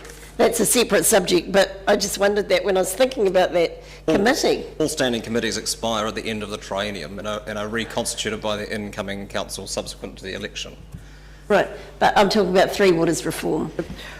I think and mana whenua representatives will bring their knowledge to both of these committees, but Three Waters reform and decisions around that will ultimately fall to council and not to the standing committees. Okay, so, but it will have to go through infrastructure, won't it? The decision on the Three Waters reform is a decision for the governing body, for council. Oh, I see, but but it won't initially come into infrastructure. As part of our regular reporting, there will be Three Waters issues reported to the Infrastructure Services Committee, but decision-making around Three Waters reform rests with the governing body, and the governing body is the group before us today.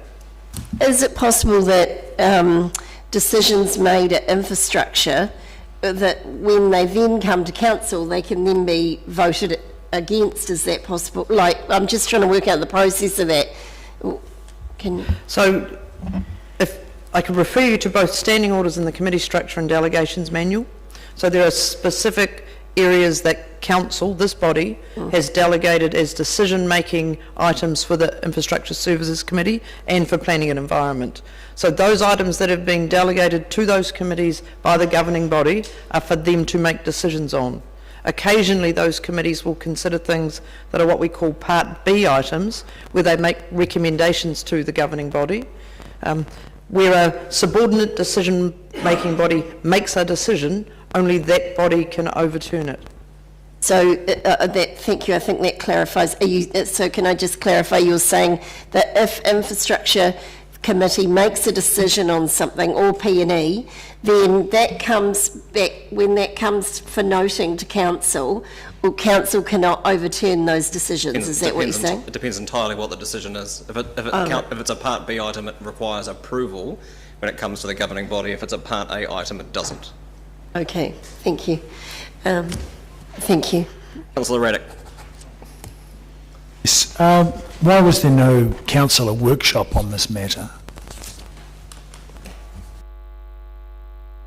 There were many conversations over a great many years, and so a workshop wasn't considered as part of that, but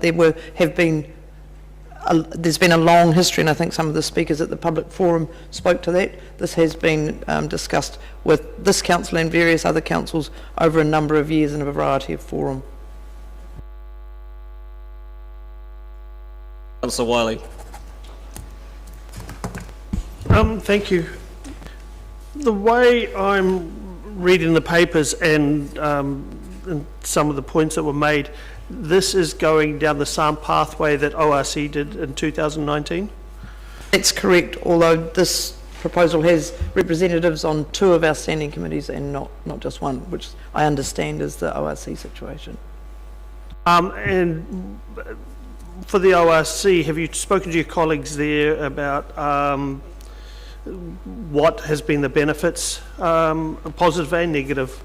So not just the benefits, but have there been any negatives about how that has worked for them?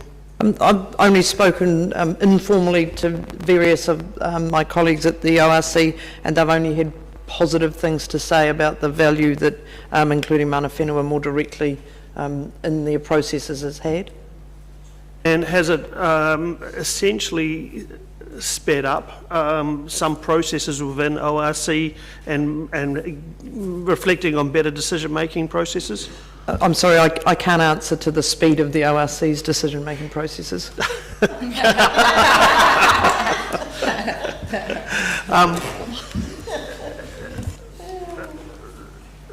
The other part, and I'm watching how I phrase this,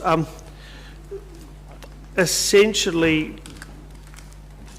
as it was explained to me by the chair of the ORC, he said the quality of the people that were presented for the ORC have extensive knowledge. And listening to Rachel Wesley earlier, she talked about that extensive knowledge, and they've got a good many of really informed and engaged and knowledgeable people willing to step up and be part of the process. Is that a fair assessment, and that's essentially the positive for this committee for these appointments? I think the knowledge that will be brought to these committees is a key reason why staff are recommending this.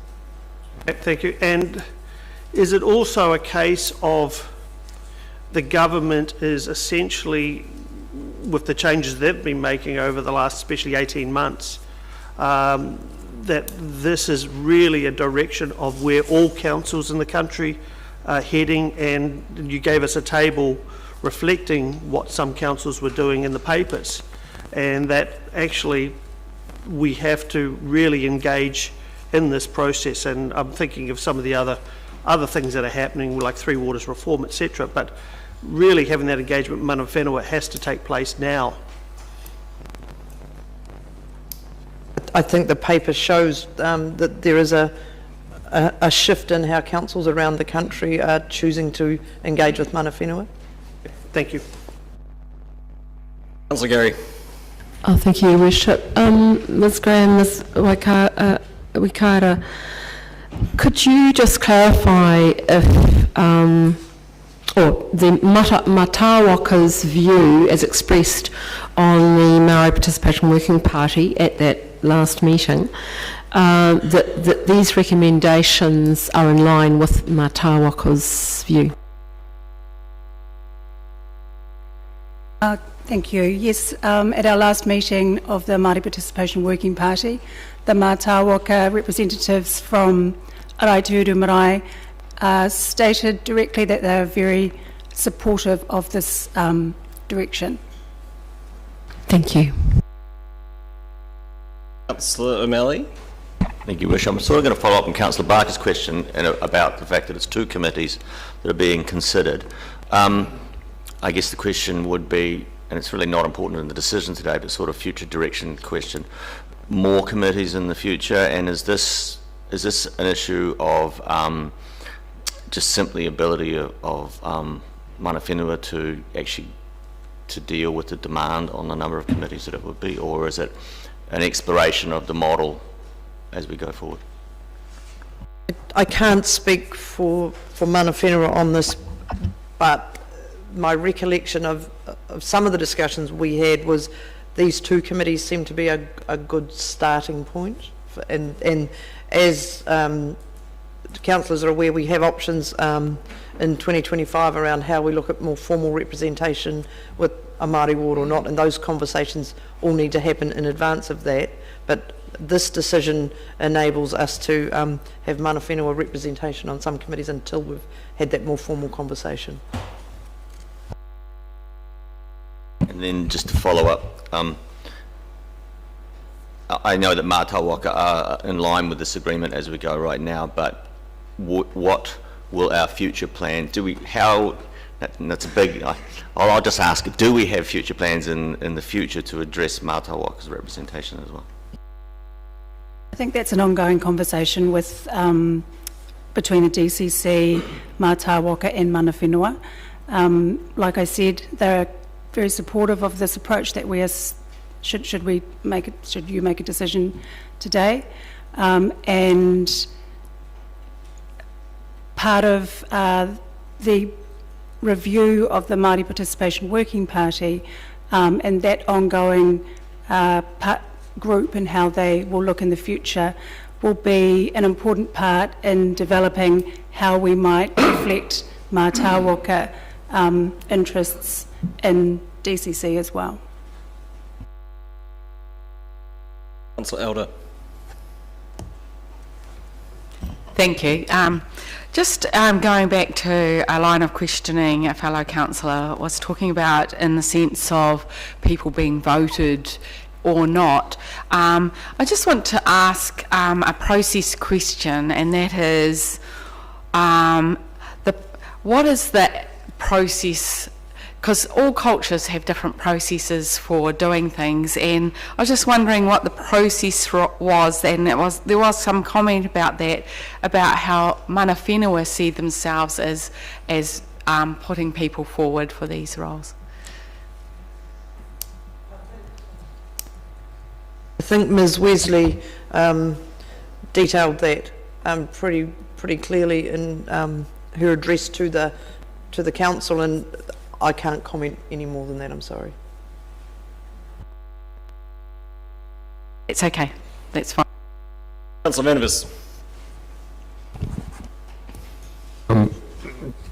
Chief Executive Graham, you've confirmed that under, on page 5, item 9, that under the Local Government Act 2002, section 31(3), schedule 7, allows for the appointment of individuals to a committee if the person has the skills, attributes or knowledge to contribute to that committee.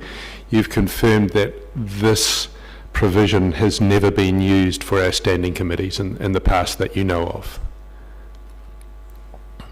The Audit and Risk Subcommittee is a standing committee of council, but apart from that, I'm unaware of it being used before. Why is it, do you think, that in the 19 years since this law was granted that we haven't had this situation arise before? Why is it that this isn't something that happened in the past? I can't answer why it hasn't happened in the past, councillor. Thank you.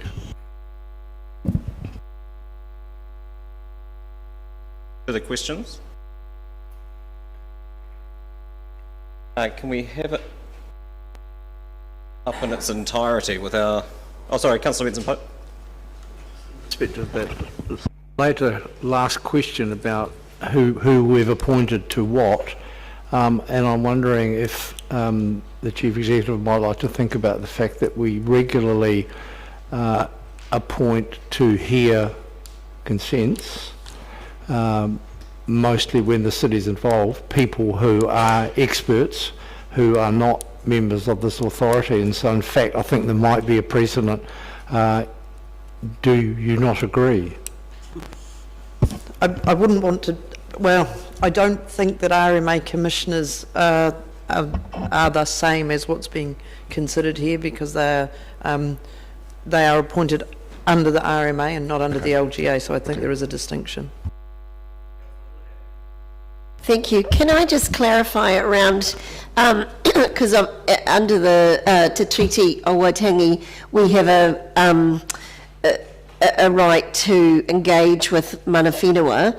Is it correct that it's my understanding that if we have these representatives on these committees, that we still have to engage on those where this isn't counted as our engagement? Is that fair to say, or? Thank you for your question. We are still required to engage with mana whenua, regardless of whether we have mana whenua on committees. Right, so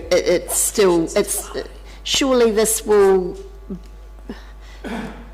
the engage, this is, because it is engagement, because they have voting rights. Is that correct? They'll have voting rights? Yes, they will. That is correct. Yes. So, are you saying that this isn't considered engagement, having them on the committee? It's an acknowledgement of the Treaty of Waitangi, and it's an acknowledgement of partnership with mana whenua here in Dunedin. Our obligations under the Act are to all Māori, and so we still do need to consult and engage. Thank you. Councillor Lord. Can I just confirm, it wasn't a point of order, but Councillor Houlihan just talked about having a right to engage, and I just would like to clarify it's not a right, something we do because we want to, it's something that is actually a requirement under law. Correct. Thank you. Councillor Vandervis. Talking to item 27 on page 7, the memorandum of understanding between the DCC that was between the DCC and Māori that was established in 2006. Is it your understanding that we already are required as a council under this memorandum of understanding to consult with Māori and to include Māori in decision making on any issue that Māori believe directly affects them? I'm sorry, I don't know the answer to that, but our obligation to consult with Māori generally comes from the Local Government Act, not from the MOU that we have. I understand that, but in addition to the Local Government Act and the need to consult, my understanding of the 2006 MOU that we had is that if there are any issues which Māori consider to be of importance to them, we are obliged, before going to a decision ourselves, to consult with and include Māori in that decision-making process. There's a diagram that comes with the MOU that I think is fairly clear on that. Is that also your understanding? As I've said, I'm not familiar with that diagram and can't answer your question. What I would say is that as part of the review of the terms of reference and the role of the Māori Participation Working Party, the MOU will be subject to review at the same time. So are you saying that the MOU from 2006 is also to be included under D as being under review?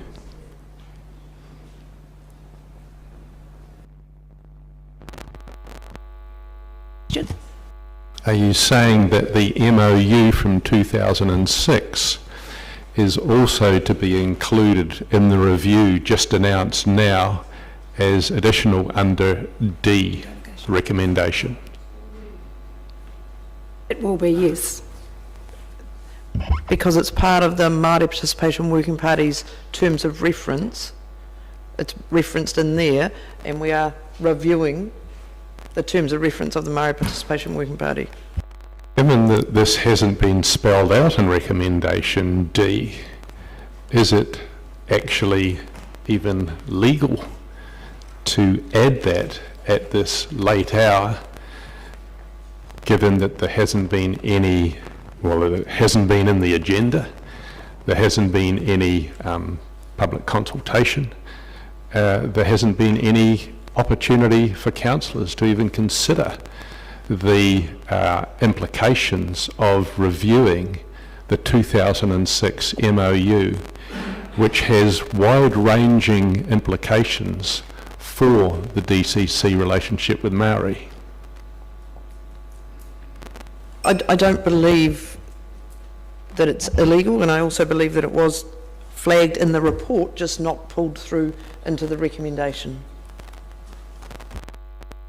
Can you tell me where the review of the MOU of 2006 is flagged in the report? I may have missed it, but I thought I'd read it fairly thoroughly. The review of the terms of reference is flagged in the report. I can see it on page 9, I'm not sure if it's in other places. And the terms of reference of the Māori Participation Working Party clearly speak to a review of the memorandum on page 38 of the Committee Structure and Delegations Manual. So it's in 38 of the manual, but it's not in our papers. All councillors have copies of the Committee Structure and Delegations Manual.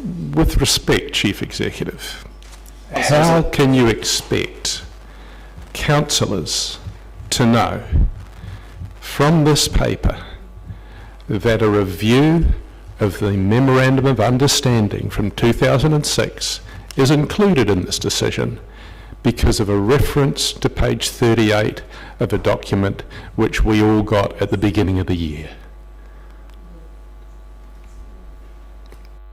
Councillors, I think it was clear, albeit missed out from the recommendations, that the terms of reference of the Māori Participation Working Party were going to be subject to our review.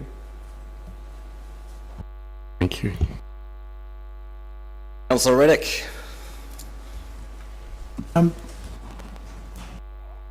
Why has this motion, I suppose, this item, been brought to us with such haste subsequent to the decision on 10th of June by the Māori Participation Working Party?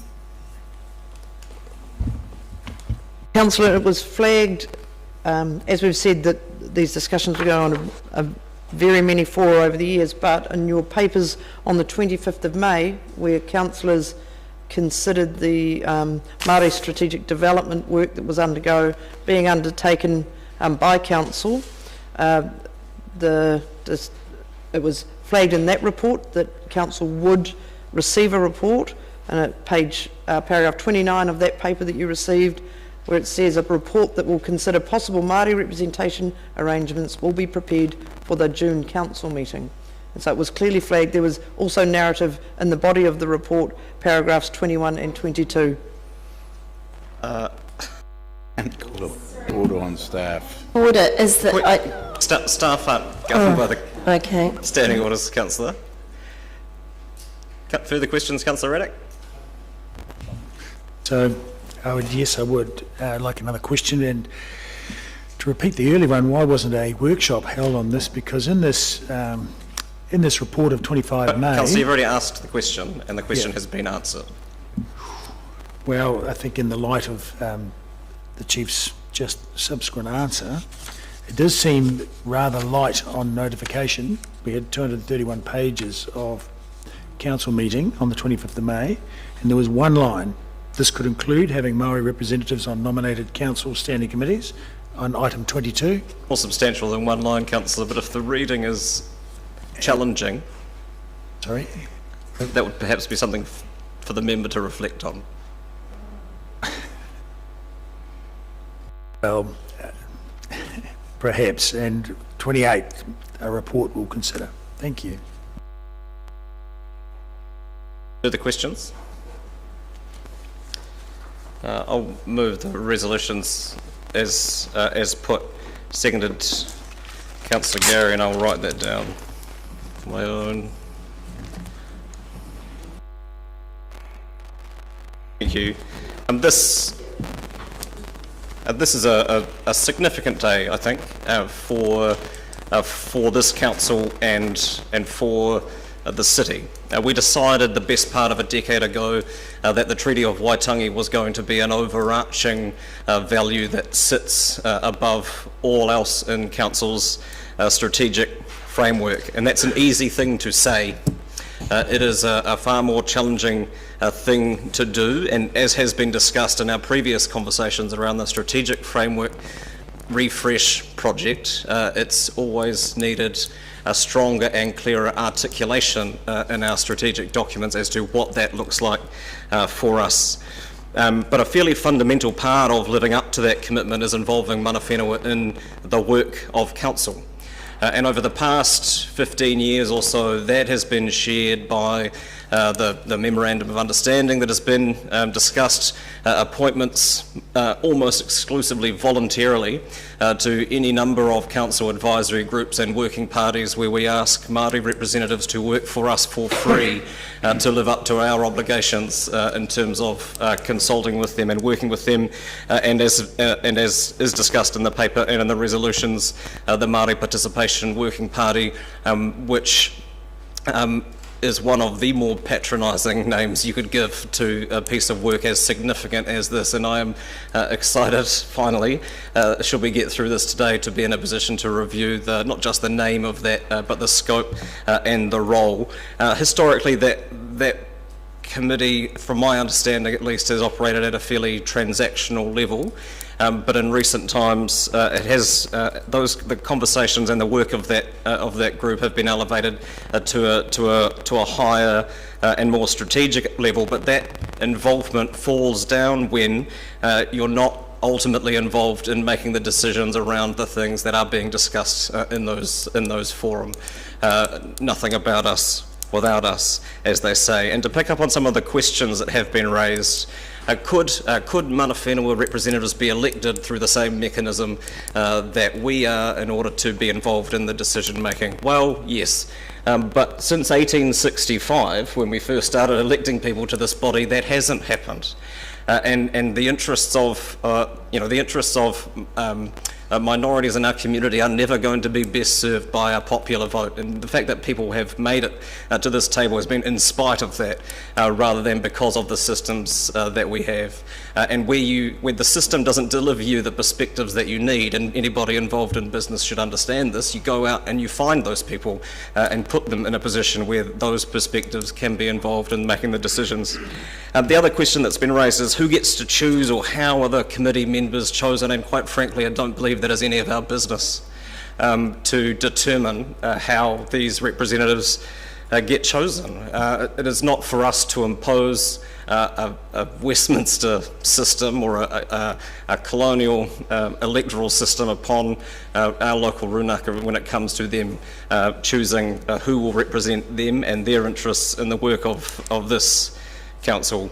The fact that we're even having this discussion today, and haste has been mentioned. I think haste is relative, and there are people in the public gallery that would question the haste with which we are being able to have this conversation today, but it is largely the product of our strengthening relationship, particularly over the last decade or so with local rūnaka, and mostly built on their generosity and on their time.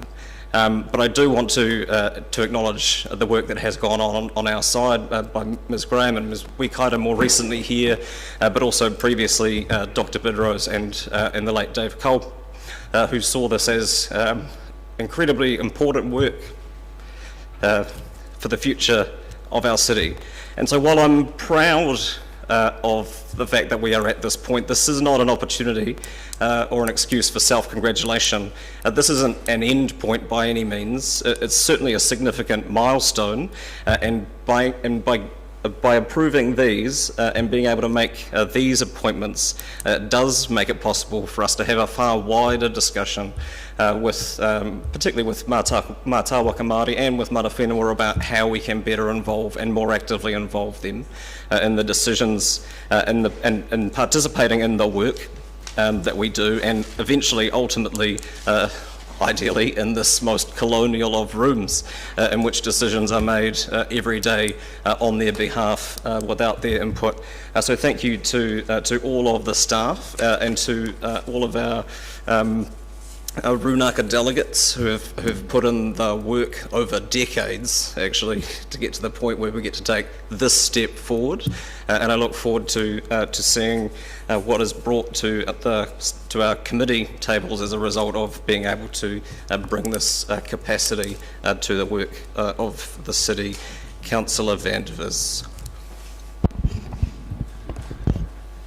In all my years on council, I have never noted so many extraordinary, unacceptable statements as I have just heard in the last 10 minutes. Your Worship has said it's not our business to know how these representatives will be chosen, unquote.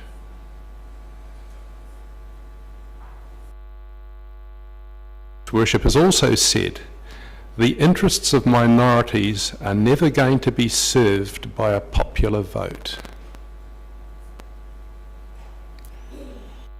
The very foundation of democracy has been rent asunder, because in fact the popular vote and democracy is what has historically served the interests of minorities better than any other system we ever had before. Here we are going back on it. And then further to that, process issues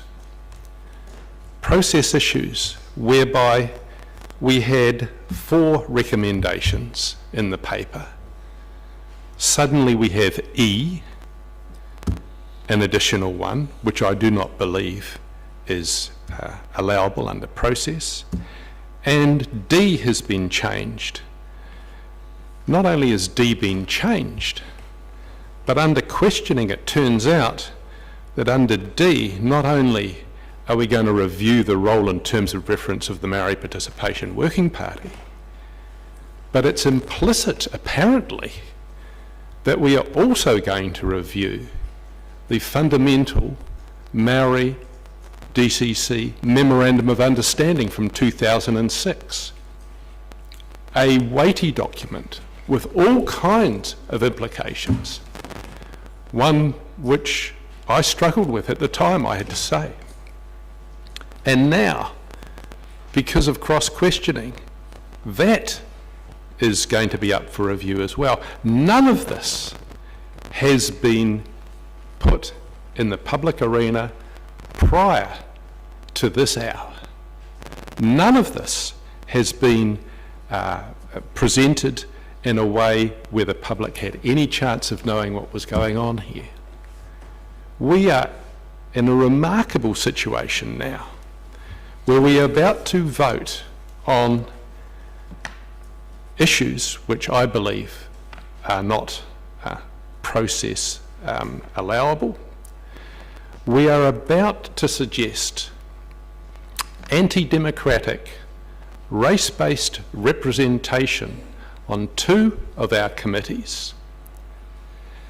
And we are doing this with mayoral justification, claiming that it's not our business to know how these representatives will be chosen. Obviously it's not democratic. And worse, that actually the fundamentals of democracy, that the interests of minorities are never going to be served by the popular vote, according to our mayor, are a reason that we are doing all of this. We, the elected representatives of Dunedin, in this motion, are throwing elected representation to the dogs. We have been elected in an imperfect democratic system which is now being rent asunder with statements regarding colonialism, regarding the popular vote not being the way that we should do things, and having non-elected representatives having voting rights on standing committees that have the power to decide. None of that is acceptable to anyone who believes in democracy or anyone that has noted how we have done things in the past. In all the years since the 2002 Act that actually allows this to happen, in the 19 years since, there has never been any precedent for any of this. Now we've got it all, and with justifications from not being democratic and from some members claiming to be communist. Councillor, that was a previous debate. Councillor Raddick. Point of order. Point of order, Councillor. Your statement that that was at a previous debate is offensive to me personally, and I wish you to withdraw it. Was it questions? Was it a question on this? No, the statements that have been made around communal worldviews were in reference to the rating method earlier in the debate. You wasn't a justification. made a snarky remark at the conclusion of my speech, which I believe is an abuse of your position. I made a point of order, I want it ruled on. What is the point of order in particular? The point of order is that it's not your role to make snarky remarks about my quoting what a councillor has said at this meeting. Oh, that's fine. I'll leave that for Councillor Gary to decide. Would you like me to adjourn the meeting? Yes, we will, I'll thank adjourn the you. meeting for 2 minutes. Don't go anywhere, people. All those in favour? Aye. Seconded, Councillor Walker. All those in favour? Aye. Those against? That's agreed.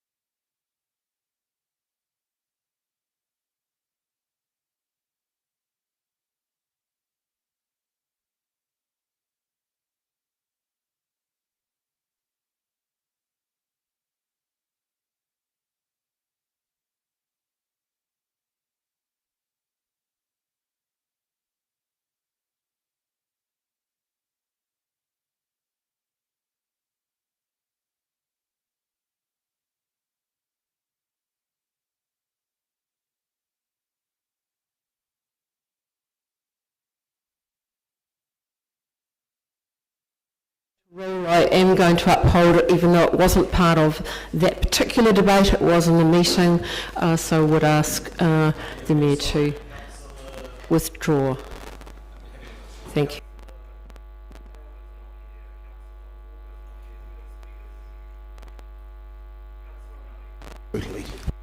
We'll rush to the front now.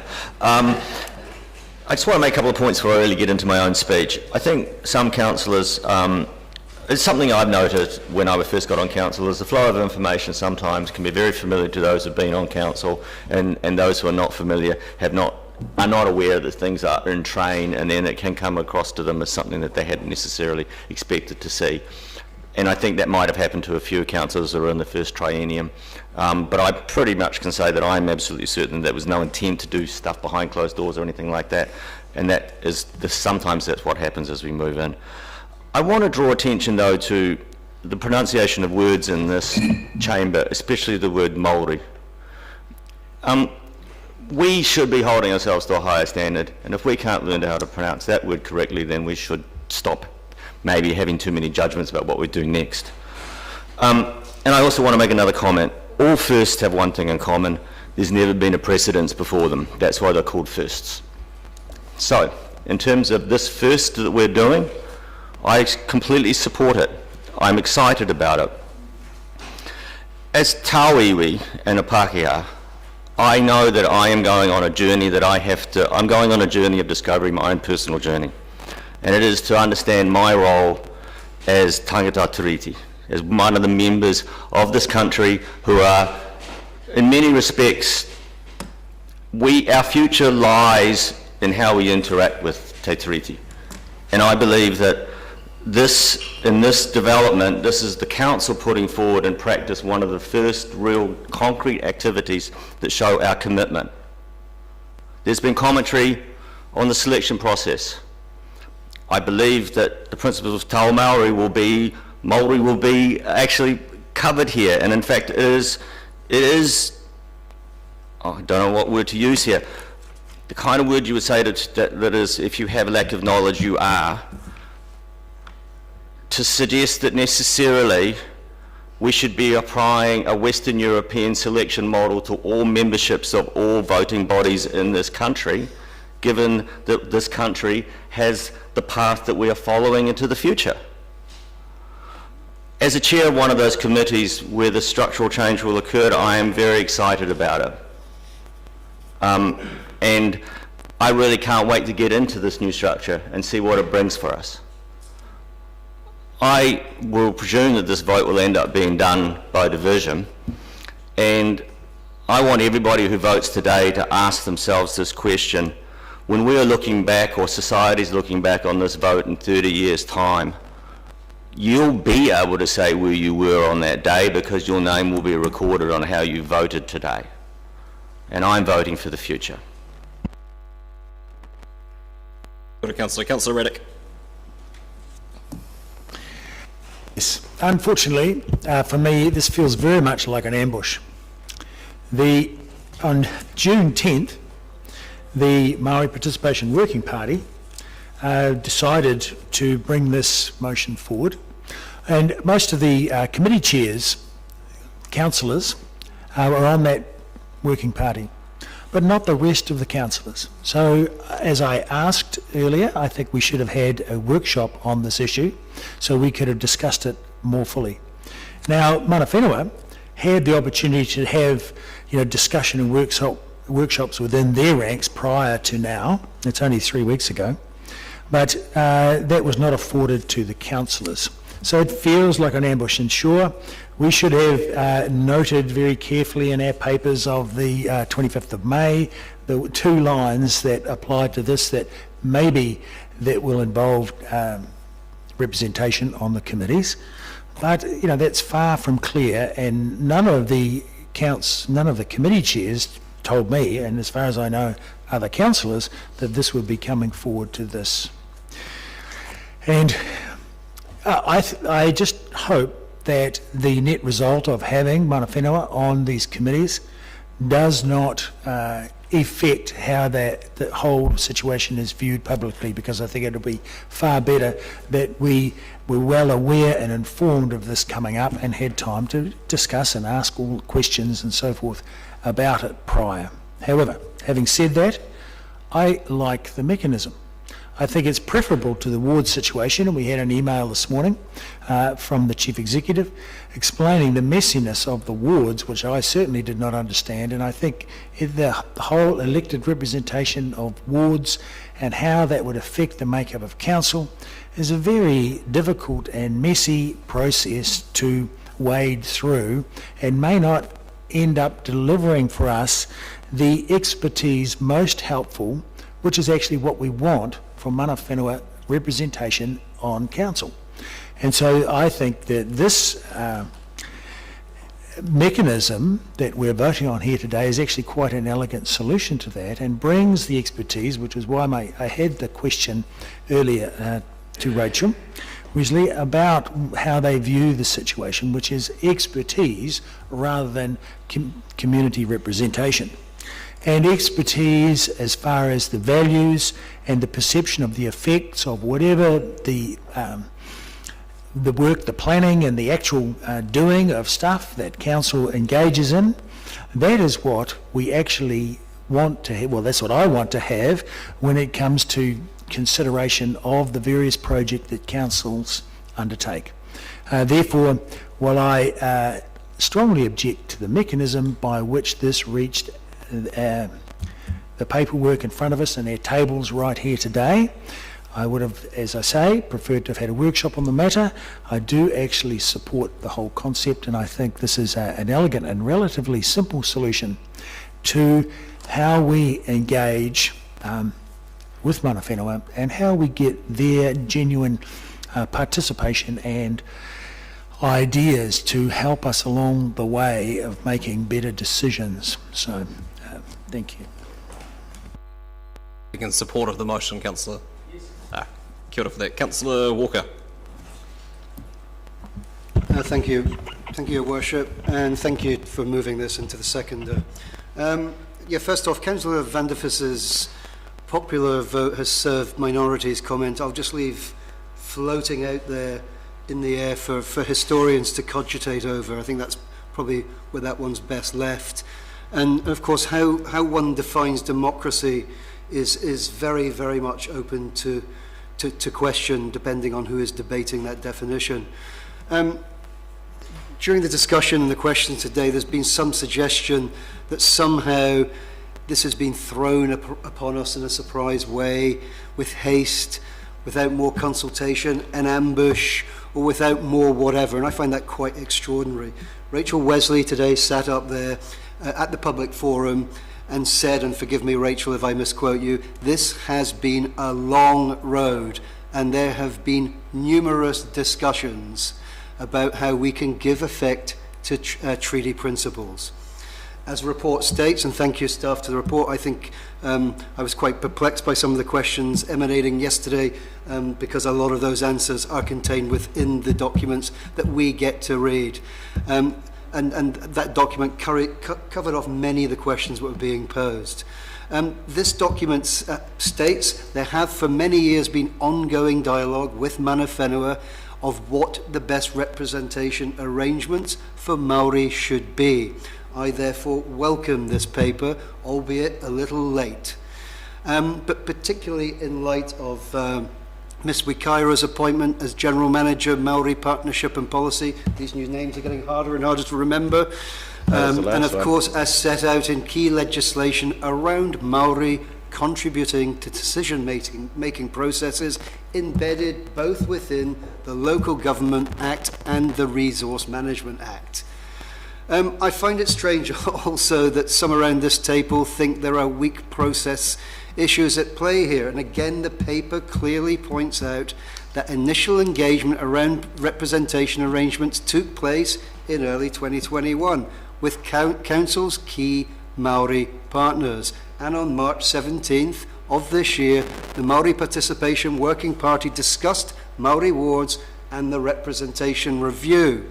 And through this, both Manu Whenua and Mātauranga agreed not to pursue a Māori ward until the 2025 local government elections.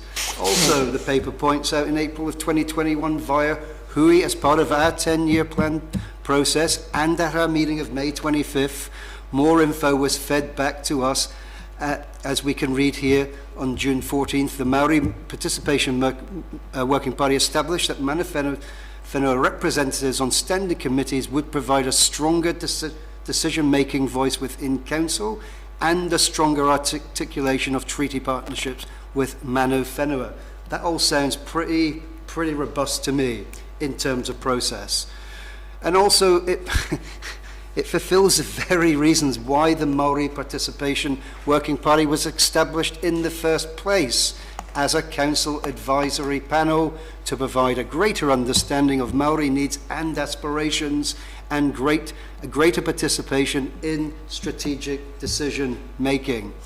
I have gone on record around this table saying that any moves for representation at the political level in this council should be Mana Whenua led, and I still stand by that statement. We are living, I think, in cloud cuckoo land if we, and if you don't want the me, I'll say me, as people with great intentions believe for a moment that we have any hope of seeing through a Māori lens of which most of us have no experience. I'll put my hands up. I applaud the recommendations in front of us to have Mana Whenua representation on 2 council committees. I'm on one of them. I'm looking forward to welcoming you on board, and I must be careful and maybe pointing out that the IQ level of the committee may go up because of this if we vote it through. And I also welcome the move to refresh the terms of reference of the Māori Participation Working Party. Point of order. As this position... Point of order, Councillor Reddick.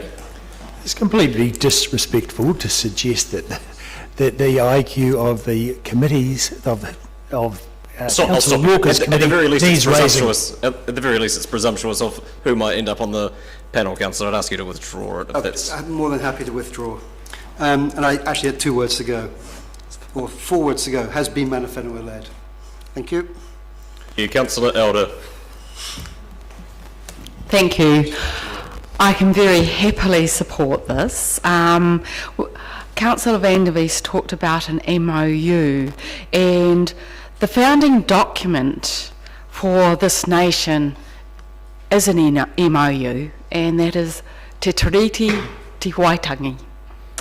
It promises and promised true partnership, true participation and true protection. If we had honoured that, I wonder, right from the start, I wonder what this table would look like right now. This is a fantastic step forward to involve and be true partners.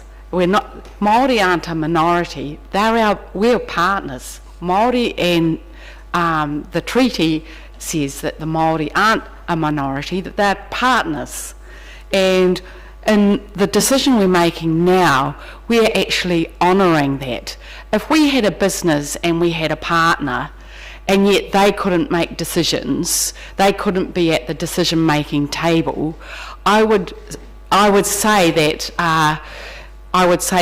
business was dysfunctional, to say the least. And so I believe this is a huge step forward in honouring our first MOU, which was to the Māori people and to partnership. I also note that in point 10, we can already appoint people to committees with expertise and knowledge and skills and attributes that contribute to decision making. And I look at the progress of the Three Waters reform, and that partnership is well and truly embedded in that. To have that partnership reflected in our infrastructure committee only reflects what's already being worked on as we speak, and will contribute significant skill to that committee. And I applaud the ORC who have recognised that and have had that representation on their committees, and I note that Andrew Noon says that in fact it has created better outcomes as we go forward. So I fully support this. I believe it has been coming, it is well overdue, and I believe the Māori people have been very patient when it comes to this process. I also ask questions about how, culturally processes are different when looking at representation, and I fully support tangata whenua and Ngāi Tātu and the local iwi and Mātai Waka, and how they're working this through in their own way, because every culture has different ways of doing things and different processes, and I respect that, and I believe that if we're having true partnership, we have to respect the way they bring things to the table. So I support the process as well, and I look forward to the skill, expertise and partnership that this brings to the table when it comes to the future of our council. And I think it's actually a really important day. Thank you. Councillor Staines.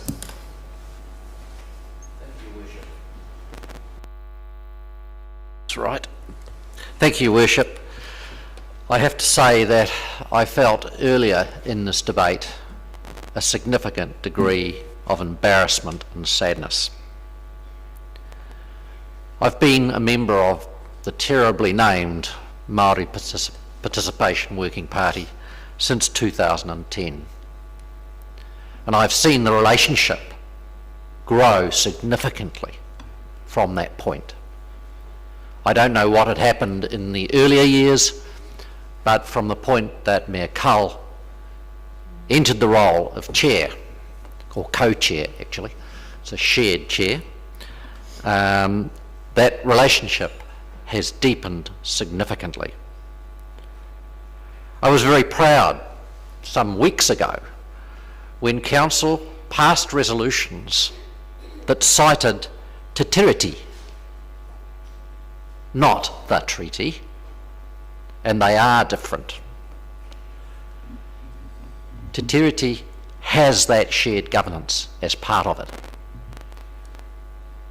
All we are doing today, which we should have done a long time ago, is recognising that the Māori voice should be at our table. And I think there's been comment made around here today about an ambush. This is no ambush. This has been, and I accept that some councillors at this table are only in their first term. This has been discussed in various forms as the journey has gone along to build the relationship and get to a point where I guess it was the next right step. And whether or not the next step will be a Māori ward or not will be interesting to watch. A Māori ward may not deliver the outcome that this will deliver. Here we have mana whenua selecting their very best representatives to represent and to put forward their views on the two, I think, the two most important standing committees for Māori. This is no coincidence that it's these two standing committees. So I definitely will be supporting this. I think it's an absolute red letter day. It's a step towards honouring what was actually agreed when Te Tiriti was signed. A great day. Councillor Lofiso. Tēnā koe, Your Worship. I'd just like to start by acknowledging Tahu Pōtiki and Mea Kau, because although they're not here physically with us, I'm sure they're here in spirit. And I just want to acknowledge the blood, sweat and tears that goes into building a relationship of trust and integrity. I also want to acknowledge the work of the previous CEO, Dr. Bidrose, and also the current CEO in the restructuring that she's done to ensure that tangata whenua have a real place of value in the executive leadership team. I want to also acknowledge the upoko, both of them who are here and spoke at public forum, as well as Ms. Kewine Doig and Ms. Wait Harvey and Ms. Pewhairangi, to remind us of what is before us. And there's a lovely whakatauki of tangata whenua, which talks about walking backwards, walking into your future looking backwards. And for me, public forum was about that. I also want to acknowledge those who signed the treaty, which to me is not the founding document. The founding document, from my perspective and learning from tangata whenua, is actually the Declaration of Independence, signed in 1835. And that set up the relationships because it was internationally recognised and accepted by the British Colonial Office, and that was a declaration of Māori, mana Māori motuhake, Māori sovereignty. And so those people who are ignorant and do not understand what the Treaty of Waitangi says when it says, the English language version, when it says Māori ceded sovereignty, they did not. And that's one of the prime differences between Te Tiriti o Waitangi and the treaty. Māori never ceded sovereignty. And so when we have this stuff about, traditional democracy, blah, blah, blah, let's be very clear that we are in the positions that we're in because we have usurped the sovereignty of tangata whenua. And let's be very clear that the concept of democracy comes from a slave state, Greece, a nation that held slaves. So the thing about the vision of the treaty, I believe, that most of the rangatira signed, the Māori language version, is that they were excited to learn from and welcome British settlers. They had things to teach, but colonialists being colonialists, they had nothing to learn. And so now we are catching up, having to learn and understand that we don't know what we don't know from our own experiences. So thank you to the mover and the seconder, and thank you to the staff and to those who have gone. I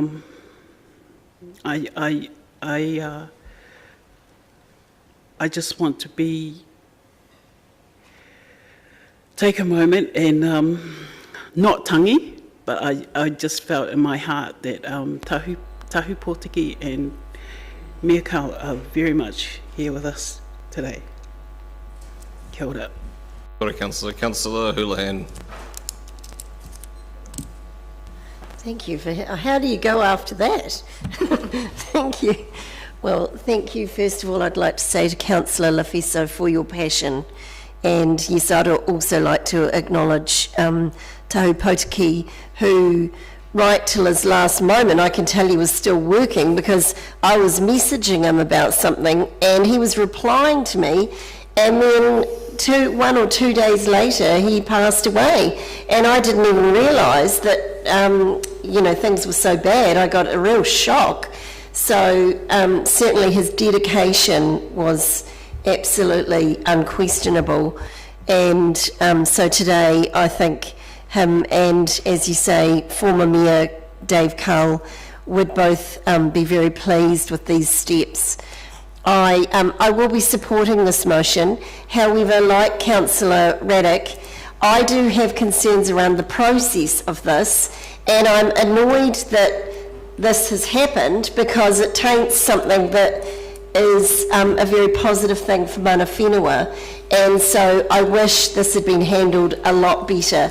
And the people who are involved with this have a reputation, in my opinion, for organising these things really well and usually engaging quite well. But what a lot of the members of the public do not realise is that only chairs are allowed on the Māori participation party. So all the rest of the councillors are not on that committee or group. And so the first time I knew about this was when I saw it in my papers. We had no engagement prior to that. Now, some councillors have tried to say that, and yes, there's been certainly Ms Weasley came up and said this has been going on for years. I acknowledge that Māori have wanted more representation for years, but we've never sat down and had an engagement at our council in my term around putting Māori onto committees. Now, while I will support it, I would say that it does come, it's quite a major decision. So it will change the voting power in the committees, and that could affect some of our major projects for good or for bad, depending which way you vote. And so it does have, there's some things that could cause concern. However, what I would like to say to the community board member who sent me an email before I came to do this vote, threatening me and saying, I want you to know that the quiet Kiwi will remember how you vote, and threatening me that I will be basically voted out because if I support this. What I want to say to the quiet Kiwi is speak up and sit down and have some cultural sensitivity. We are in a partnership here. It makes sense to give a voice to Māori, and I do have some concerns around it, but what better area than to have them at the table with us and to negotiate. And to be honest, if we get someone like Edward or Rachel Wesley seated beside us at that table, I will be absolutely honoured. The knowledge that will come to that table with someone of that mana would be extensive. I mean, shivers, Edward Ellison has far more knowledge than I have any day than any of us probably, and he's been engaging with many councils over years. I would be absolutely honoured to sit beside him. So I think it would be an addition to our table if that happened, and I would fully support it. So I hope that's considered. But you know, threats like that are just unacceptable and not okay. It is 2021. Get with the times. Councillor Gary. Thank you, Your Worship. I want to start with a question to no one in particular, but it will resonate for some, and that is, what are you afraid of? So that's something to consider. I also want to say how moved I have been listening to the public forum and to some of the debate. And as I sit here and listen and look at the name of my great uncle, James Hamlin Walker, Mayor of this city in 1909, it makes me really sad.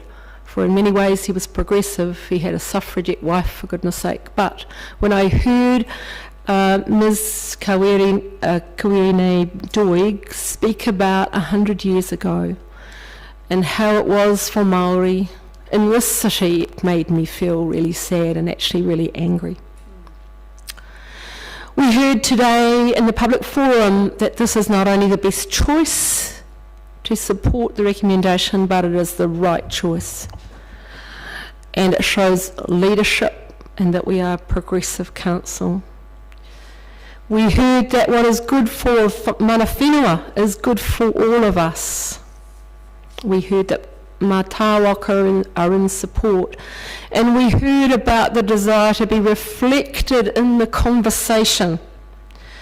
There was talk of power sharing and being part of decision making, and when I hear some of the debate, I wonder whether for some of us around this table it's about control. And we heard in the public forum about a Māori lens applied to decision making. And I'm going to put Councillor Walker's comment maybe a little more elegantly, that potentially there could be more skills at the table, or the individuals may be more skilled than many of us round this table. The idea this is an ambush I find highly offensive, because these conversations have gone on for a great deal of time, and not just in this triennium, but it has gone on in this triennium, and I would challenge some of my colleagues to listen. We have all been welcomed to attend Māori Participation Working Party meetings. I'm not a member, but I attend when I can. And we have heard that this has been part of a very, very long journey. I want to thank those who came to public forum, mana whenua, Ms. Kawherene Doig, and also to OUSA and the Māori student representative. Personally, I look forward to working with mana whenua, and I want to say I look forward to warmly welcoming you to those standing committees. And there's a whakatauki, a kaitahu whakatauki, that I want to finish with, and it is mō tātou mō ka uri a mori ake nei, for us and our children after us. Councillor Benson-Pope. Thank you, Your Worship. For me, this is simply a question of a choice between the correct decision or the populist decision, and the ugliness of populism and ignorance around these matters has been amply demonstrated by previous speaker in the emails that we've received. We should have no doubt about that, and some of it's been public and some of it hasn't. As to the suggestions of any irregularities about process or ambush or such like, well, I think we should put them aside and treat them with the contempt that they deserve. The process and the discussion is perfectly itemised in the report. And the first paragraph of the background says, for many years there has been ongoing dialogue with mana whenua over what's the best representation arrangements for Māori should be. We've all been party to that one way or another, and I think we've been extraordinarily fortunate that we've been blessed with sensitive and cautious guidance from the leadership of both our rūnaka. I know when I've been interrogated by representation review panels about Māori wards and representation questions, I've deferred to their advice. I continue to take that position, and I think that's a sensible one. I think for some of us at the table, there needs to be some thought put into who should be making some parts of these decisions, and I'll come back to that.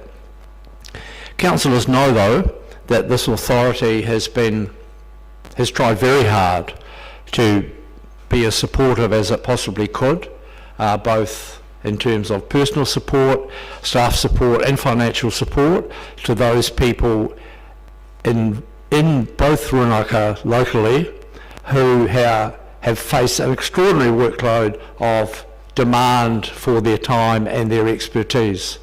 I'm sure we haven't always got it right, but I know it's a lot better than it used to be with the development of Okaha and the capacity to get advice without expecting to get it on the cheap or get it instantly out of at someone's personal expense. That workload, not everyone sees, but some of us who were involved in the development and hearings around our district plan know only too well the level of response that we have repeatedly asked for, both needed, both in terms of our planning and in response to the ongoing process of hearings and appeals around such things. And that's only one example of what we have been asking of a part of our community. I think it's a great step forward to identify 2 committees. I also wondered if more would be appropriate, and we know where that decision was made and why. It's a very fine start, and I think we were lucky with 2 because that immediately generates the internal support that is often the problem with a sole representative on anything. As to who will decide, well, if you think you want to have a say in who's going to appoint or how the process is going to be, then you really don't get it, actually. And the patronism involved in suggesting that we should define a process for someone else to appoint someone to a position that we've mutually agreed is acceptable is pretty patent. I don't think there needs to be a great deal more said, but this is a very simple but a cut-through issue for us and for our community. Good, Councillor. Councillor Wiley. Thank you. Firstly, I want to give thanks to Miss Wesley, Mr Ellison and Ms Canary Doig and the other submitters to Public Forum for taking the time to come and present to us. One of the things that I struggled with going through this process and reading the papers over the weekend, I had 3 people come up to me and say, "You won't support that, will you?" And I'm actually thinking, you know, what am I, white male, 55 years of age, and I'm not going to support this? And I wondered what was in their thinking. You know, this is 2021. Okay, this is not 1976 Wellington or any of the other parts of the country. This is 2021. And I think when we, you know, listen to Councillor Houlihan, and when you hear people make comments and emails to her like that, I just have one comment to those people. Go spend some money, go visit the Waitangi Treaty House, and go and learn a little bit more about your country. Because you will see that actually, and like many have touched on, some of this we should have been doing years ago. Working with Mana Whenua and having 2 Ranaka representatives on these committees will definitely strengthen our decision-making process.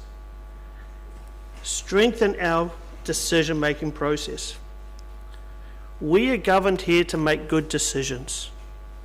And I believe this is very positive for our city, and I will definitely be supporting the motions because this is about our council making better decisions. Councillor Lord.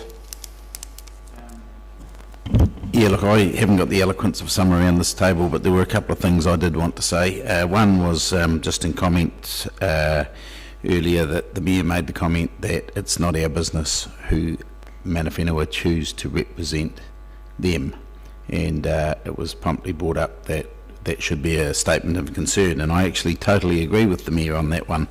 And I note Miss Wesley's comments when she spoke to the public forum that we will pick our best and our brightest, which was also repeated by perhaps Carmen, I can't remember, somebody repeated that, and I think I totally agree. there was also an interruption when the comment was made that that we might increase the intellectual capacity around the table. It offended someone, and then at least we got it sort of straight from Carmen's mouth that Edward was smarter than her. Well, I'm sure, no disrespect to Carmen or no presumption that the person that may represent us would be Edward, but I'm sure that there's a lot of people, and I for one will say if they pick wisely they'll certainly get someone brighter than me. Unlike others, I don't sit there and dwell on the past. I don't dwell on whether I should hold any shame. I haven't got a whole lot of shame, and I'm not beating myself up about how things were in the past. Quite simply, as far as I'm concerned, it was in the past. But as a pale, stale, white, middle-aged male like Andrew over there and like some of the others around the table, what I will say, I grew up in a family where the values that were taught was all of us were equal, and I was never ever, my father would not have had a racist bone in his body, and my mother certainly didn't, and I've never ever been led to believe that any individual is greater or less great than any other individual, regardless of skin colour or any other thing. So in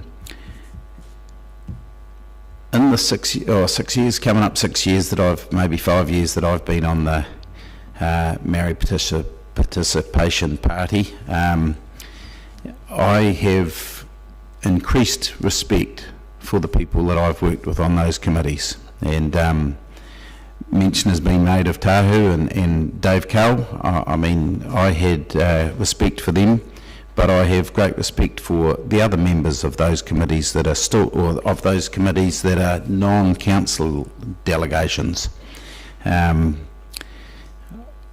My views have changed. Well, I say I'm not racist. My views have changed as to some of these things, and I feel that when I first came onto that group in 2016, I felt it was a group that, to a certain degree, paid lip service. We had them there. We said we were wanting to share information. We wanted to get their views, and yet I didn't think that we really achieved that. And the last 2 years or 2.5 years, maybe 3-4 years, it seems that that group has progressed, and I'm proud of that. I'm proud of it. It's not like, it doesn't feel like I'm wasting 2 hours of my life when I go to those meetings, which perhaps it did the first couple of times, and that's no disrespect to anyone. It might have been my attitude that's changed. It's made it feel more important, but I'm happy to support this, and I'm happy. I disagree with Councillor Staines that these are the two most important committees. You try and run your economic development committee without money, and just in case Amelia is of the same opinion, you try and spend $37 million on the roads without $37 million. Be quite tricky. So, and all your other underground infrastructure. So, or run your libraries or your pool. So I can just say that I'm happy to support this, and I think I speak as a quiet Kiwi. Councillor, further speakers? Councillor Barker. I'm supporting Councillor Hooleen's mention of racist emails that many of us have received. I simply say no to racism. Supporting this motion strongly sends this signal too. I support and welcome this motion and move to deeper partnerships. Councillor O'Malley earlier mentioned first, Ōripori Dunedin prides itself on being a city of firsts. When we look at the other councils in the report and their commitments to work with Māori and mana whenua, we are very late to work in visible partnership. For me, this is a timely, easy and heartfelt decision to support this resolution. I've been privileged to stand amongst the tōra albatross on the headland at Pukekura, Taiaroa Head, with my friend Mary, whose mother and grandmother were born on the headland and whose whānau and Aotearoa stretches back to distant time. To stand on Pukekura with mana whenua, to listen to her waiata, to her ancestor Karako Karatai, to feel the spirituality and the connection to the whenua is a life-changing experience. I've been privileged to work in partnership with the Karako Karatai Trust at Blue Penguins Pukekura, which is an amazing result, amazing project resulting in incredible flourishing of penguins, showing the value of working together to achieve great outcomes. The values of kaitiakitanga, guardianship, of caring for the environment, of caring for future generations, are values that I trust we all share, and I believe we have just ratified in our 10-year plan, the future of us. Often people have been challenged to understand the mana whenua and tangata whenua Māori worldview in connection to the land. I thank my Māori friends and guides for opening my eyes to the way forward in partnership. As Councillor Wiley said, this will add a huge amount of value to our council decision-making processes. We are all on a journey, a hikoi together in Aotearoa, New Zealand. I welcome with an open heart mana whenua to the council table to join councillors in partnership, participation and protection in the kaitiaki guardianship of Ōtepoti Dunedin for us all to flourish together, like penguins, for tō tātou eke whakamuri, the future of us. Councillor. Just briefly in response, I want to pick up on a couple of things. One was the theme that somehow we have been taken by surprise by having this discussion here today, and I'd point colleagues to the commentary in the paper that says that 35 councils in this last year have had the debate and made the decision to establish Māori wards in their area, and the fact that people haven't seen that going on around the motu and turned their mind to what that might mean for us and how we might give effect to those sorts of representation arrangements, I think is very instructive. And this is a significant matter of public policy debate that is going on in our country, and it shouldn't be a surprise or an ambush. It's been suggested that we should have had a workshop on it, which is usually a forum or a format we use in order to try and interrogate more complicated matters or technical issues. There is nothing complicated or technical about the decision that we are being asked to make today. This is about values, really, and the values that we hold as individuals and what is important to us.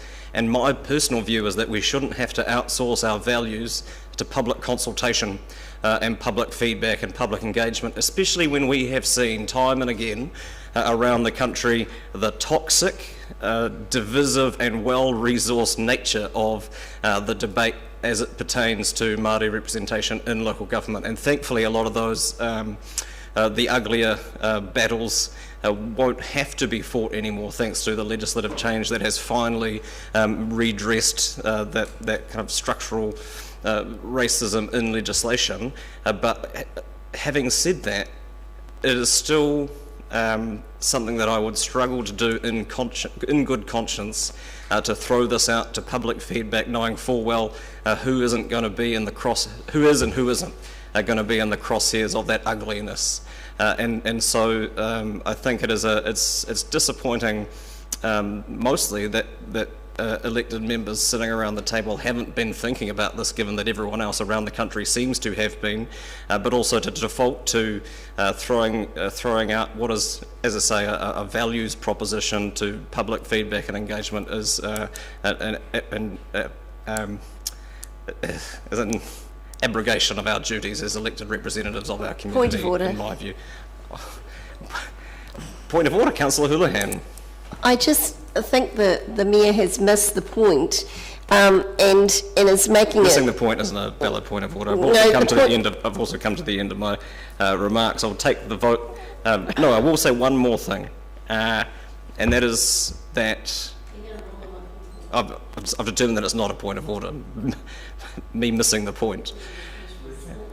I think we also need to acknowledge that as great a step as this is, we are going to get this wrong inevitably at some point in terms of how we navigate this, and there's certainly a lot of work that we will need to do and work that we will need to take up in helping our appointed representatives navigate what is a very particular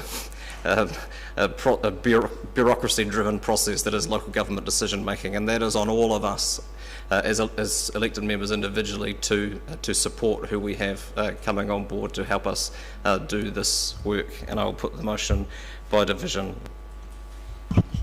Councillor Barker. Aye. Councillor Benson Pope. Councillor Elder. Yes. Councillor Gary. Aye. Councillor Hall. Councillor Houlihan. Councillor Lafiso. Councillor Lord. Councillor O'Malley. Councillor Raddick. Councillor Staines. Councillor Vandervis. Councillor Walker. Councillor Wiley. Your Worship. Carried 14-1.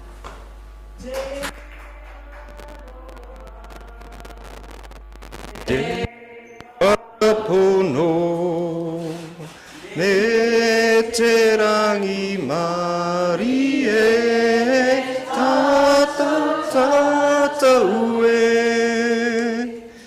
te aroha te whakapono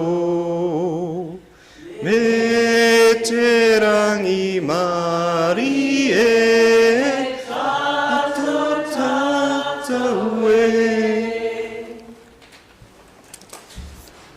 Thank you, councillors, aside from whoever chose that key to start out in. I will move that we adjourn the meeting until 1:45, seconded councillor Staines. Thank you. All those in favour? Those against? That's agreed.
Yeah, we're all good. Mrs. Lanini and Mr. Tannock. Welcome.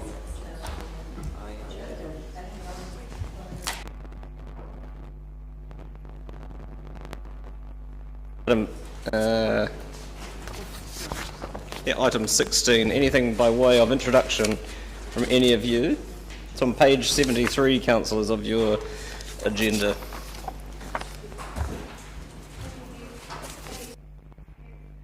Taken as read. Thank you. Questions, councillors? Councillor Barker? Oh, sorry. I misread the room. Okay. Thank you.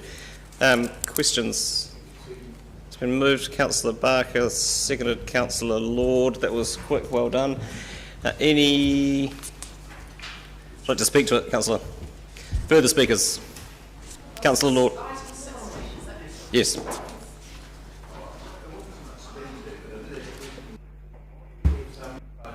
We can't hear you, sir.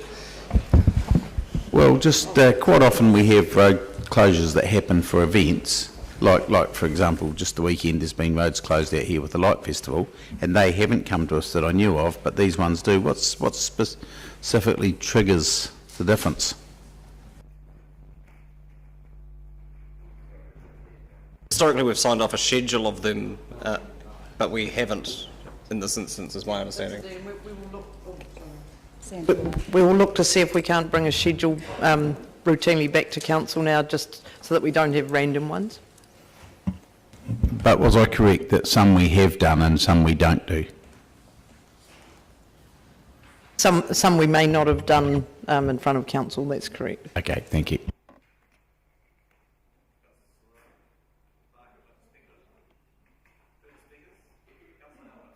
Well, I just wanted to continue on Mike's vein, and that is on the 25th of September, we've got the Springbok tour coming as well. And I was just wondering, will that come up at a later date? Or I know that, but Mike had a question, and I just wanted to ask that same vein kind of question.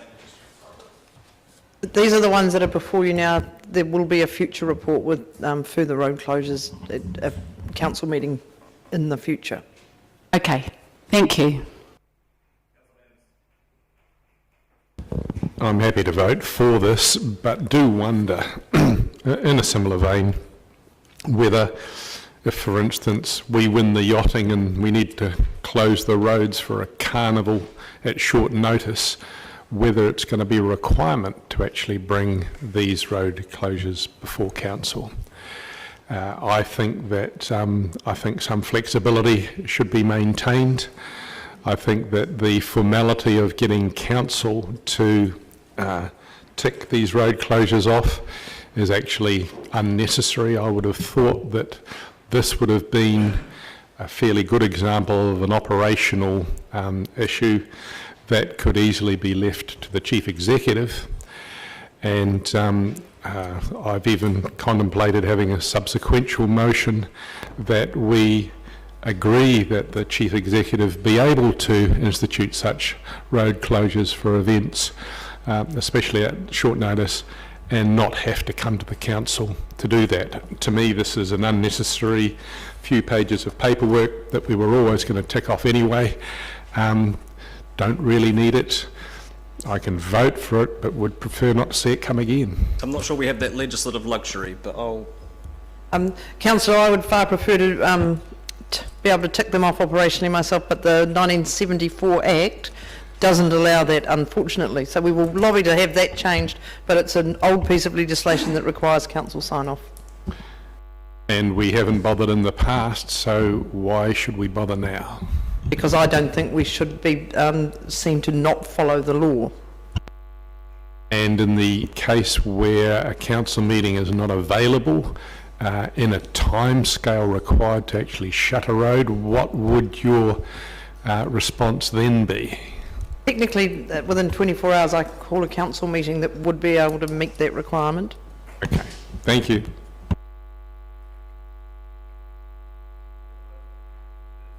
No further speakers. Councillor Barker, your right of reply. I'll put the motion. All those in favour? Those against? That is agreed. Thank you. Item 17, LGNZ Annual General Meeting remits.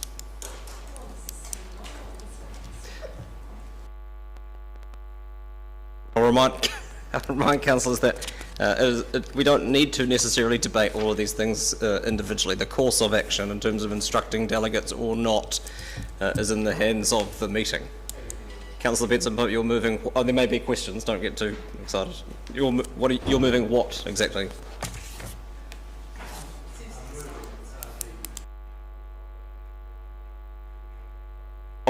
Option 2. Questions? Thank you. Keeping up. Questions, Councillor Gary. Not sure who this is for, but when we had 30, I think it was 38 the last time, 38 remits or something in that vicinity, which way did we go with that? Did we delegate to, I think it was yourself, Your Worship, or did we have specific direction on the things that they definitely wanted to be conveyed? I've asked staff, staff have done an assessment of the remits for this year against our strategic framework, and nothing that's being proposed is contra to our policies and strategies, which would be an instance where you might want to give more specific direction. I just couldn't remember what we did last time. Thank you. Moved, Councillor Benson Pope. It's been seconded by Councillor Walker. Beat you to it. Would you like to speak to it, Councillor? Briefly, I think it's sensible, provided the understanding that you just gave us is followed, that you are briefed in terms of any wider implications in respect of our own policies where we have them, that the delegate has the flexibility to actually participate in a discussion by responding to whatever is said by others as part of the discussion. In terms of the practicalities of that, that's a lot, I think, a lot more intelligent than us taking a fixed position at this point when we don't have the advantage of hearing the debate at the conference. Thank you for this. Or 2 days to do it either. There are none. I'll put it. All those in favour? Aye. Those against? That's agreed. Item 18, proposed parking restriction changes, June 2021. Mr. Drew and Ms. Benson, welcome.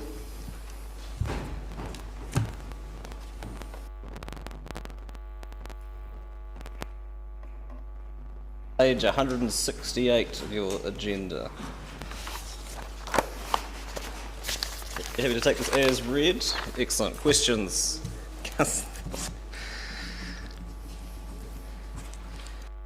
Questions? Councillor Elder. Just regarding Cozy Dell,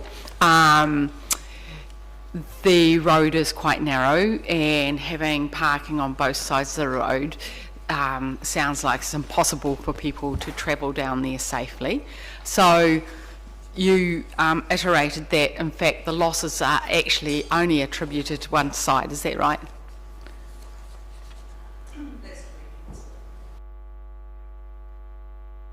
Thank you.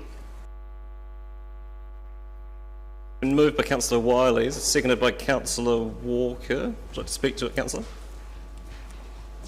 Further speakers? Being none, I'll put it. All those in favour? Only one. Those against? Councillor Venner is recording his vote against. It is agreed. 19. Proposed amendments to the Dunedin City Council Grants Subcommittee delegations. Ms. Sullivan, welcome. Opposite, given the earlier discussions, to be dealing with this today. Are there any questions? No. I'm happy to move the recommendation. Oh yeah, sorry, Councillor Wiley. Sorry, the question I had was, the Mana Whenua representative had been there in the past and I understood they previously had voting rights and were a full member of the committee. No, they've given advice but not actually voted. we're tidying up this. Yeah, okay, I was trying to recall my 6 years on the grad. With you, it was a distinction I wasn't aware of until recently either. Okay, well, okay, thank you. Yeah, exactly. I've moved it. Councillor Walker has seconded. Any speakers? I'll put the motion. All those in favour? Aye. Those against? That's agreed. Item 20, councillor appointment to an outside organisation.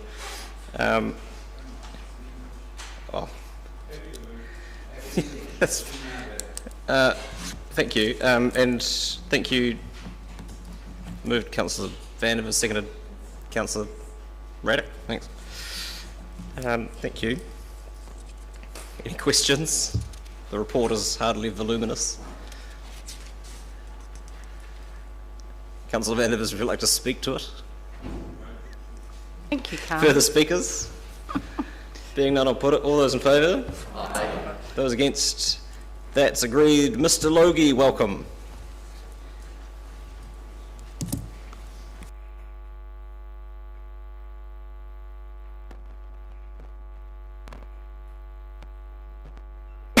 Anything from you by way of opening?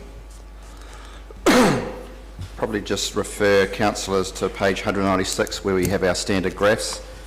The graph that's pleasing from the point of view of our capital delivery program, as you can see that the red line is now in an upward trajectory, which is positive. Thanks. Questions, Councillor Raddick. So is this in fact correct that the total debt now is 271? So when it was earlier mentioned the debt was 243, someone was a year out of date? So the 243 is what's carried over from the prior year, and then we've borrowed another 28 in the current year.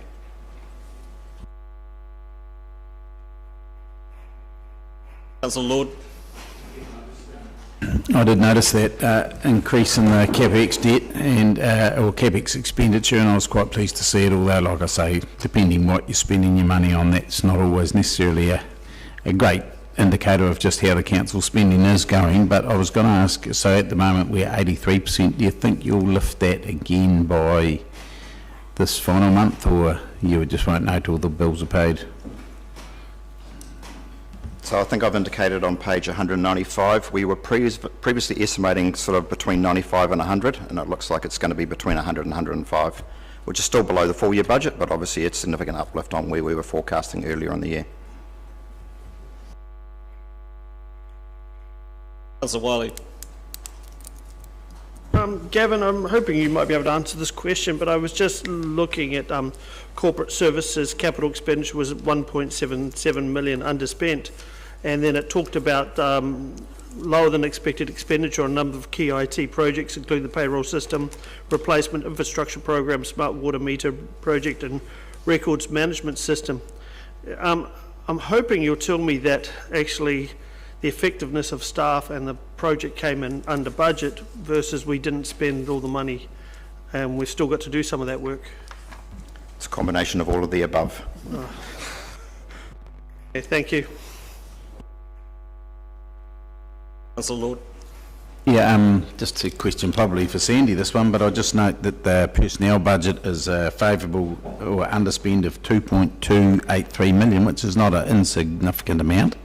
And I'm just wondering, is it your view, and I've got to be careful how I word this because I don't want it to sound wrong. I don't mean that, what I'm trying to ask is it a possibility that in the future we may not need some of the staff that we thought we needed? Is there a possibility that we could see permanent savings in staff, or is it just that you can't find the right people for certain jobs?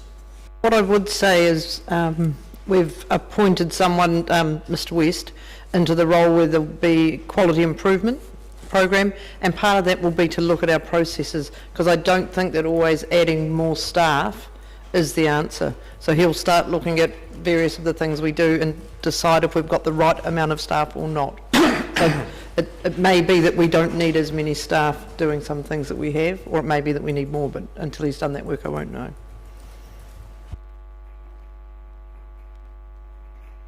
To move the recommendation. Councillor Lord, seconded Councillor Hall. Would you like to speak to it, Councillor I'll just say thank you to Gavin and to the CEO for the work that you're doing, and for all the other staff members that are helping to make the council run the way it is. I think there's some positives in this. The fact that we have had a catch up on what we expected to spend with the capital expenditure, and the fact that there are some areas where we've had some savings. Now, I know people will always remember that we had the benefit from the Three Waters money, but by and large, for a year that we were potentially budgeted at the start of the season to not cash flow, to not run at a profit, and that we may have incurred debt just to hold our own and to run the council, it's looking to me like we've done okay, and I'm just thankful for that. Councillor. The motion, all those in favour? Those against? That is agreed. Item 22, the Waipori Fund, quarter ending March 21. Mr Davey, welcome. Mr Logie, welcome back.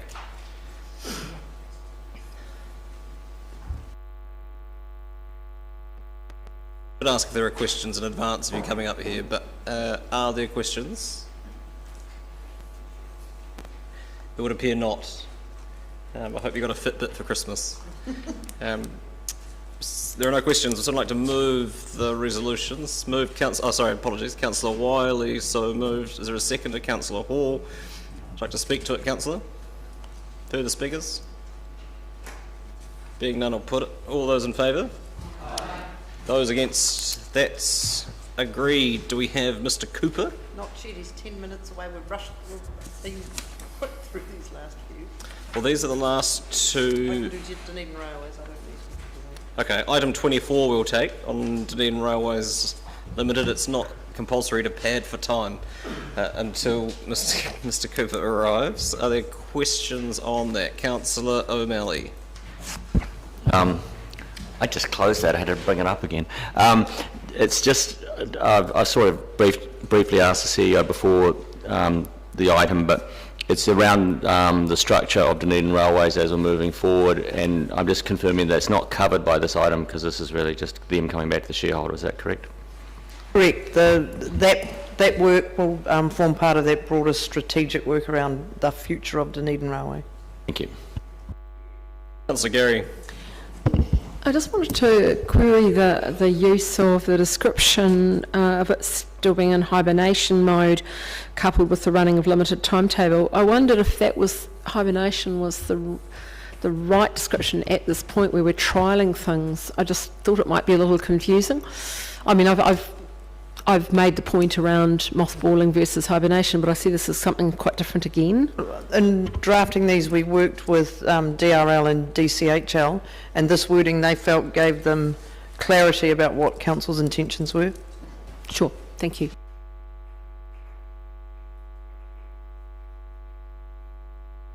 Councillor O'Malley? It is just to confirm, though, that come the tourism season, the excursion trains will be running again, right? Sorry. Yes. I'd like to moved Councillor Staines, which seems appropriate given the history of this discussion. Seconded Councillor Gary. Would you like to speak to it, Councillor? Further speakers? Councillor Manners. I can't agree with any of these recommendations, and for a number of reasons. These recommendations essentially, as I understand them, move the responsibility for paying for all of this to DCHL. Unloading the costs of running the rail to DCHL, costs which are going to be extraordinarily large compared to what they were when we had cruise ship customers subsidising this operation. So unloading the cost to DCHL when the costly decisions to keep it going in its present form have been made by council, I don't think is fair to DCHL or fair to the ratepayers. And the reason I don't think it's fair to the ratepayers is that we haven't been able to quantify what these costs are going to be. The $1 million that we estimated for the last mothballing or hibernation I don't believe ratepayers got any value for.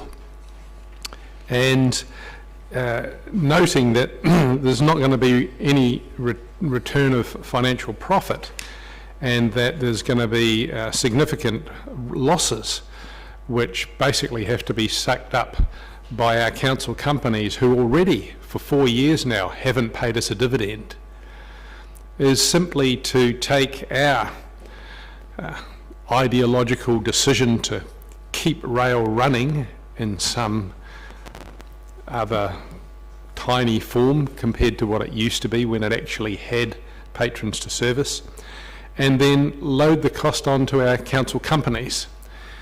We did a similar thing with the stadium quite a while back, when the stadium debt, which we had essentially brought upon ourselves with our decisions, got loaded onto the council companies to deal with for a while, and make our debt graph look less like the Himalayas.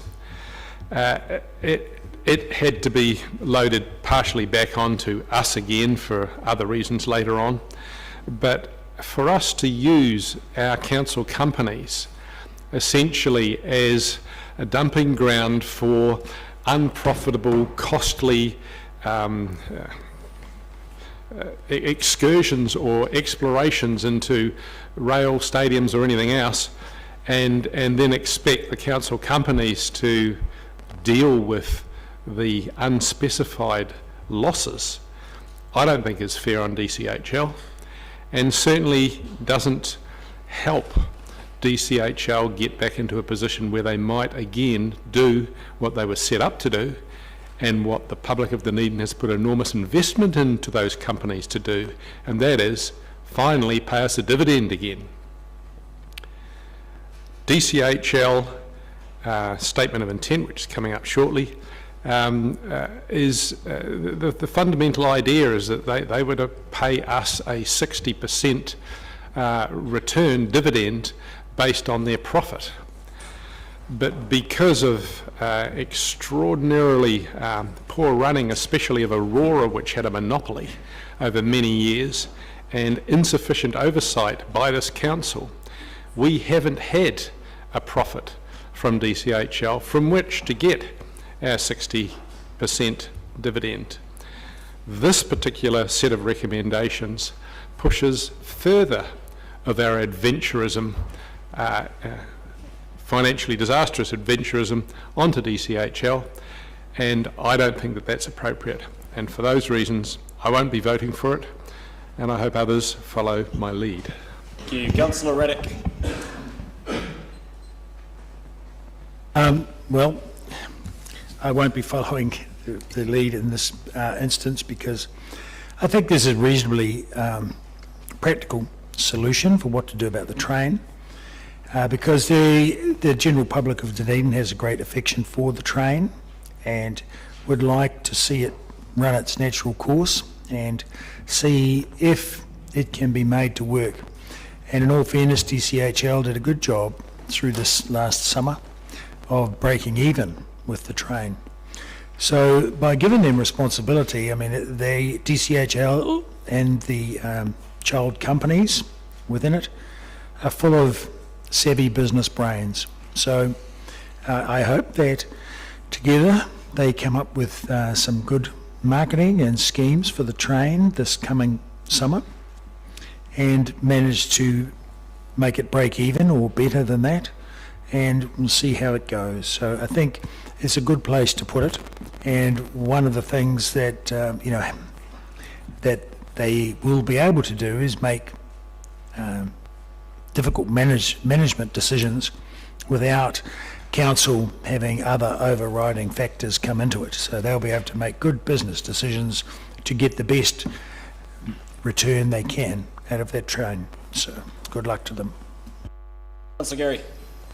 Thank you, Your Worship. I'm not quite sure if I heard it correctly. A semi-business brain is? Savvy. Savvy. Thank you. That makes a great deal more sense.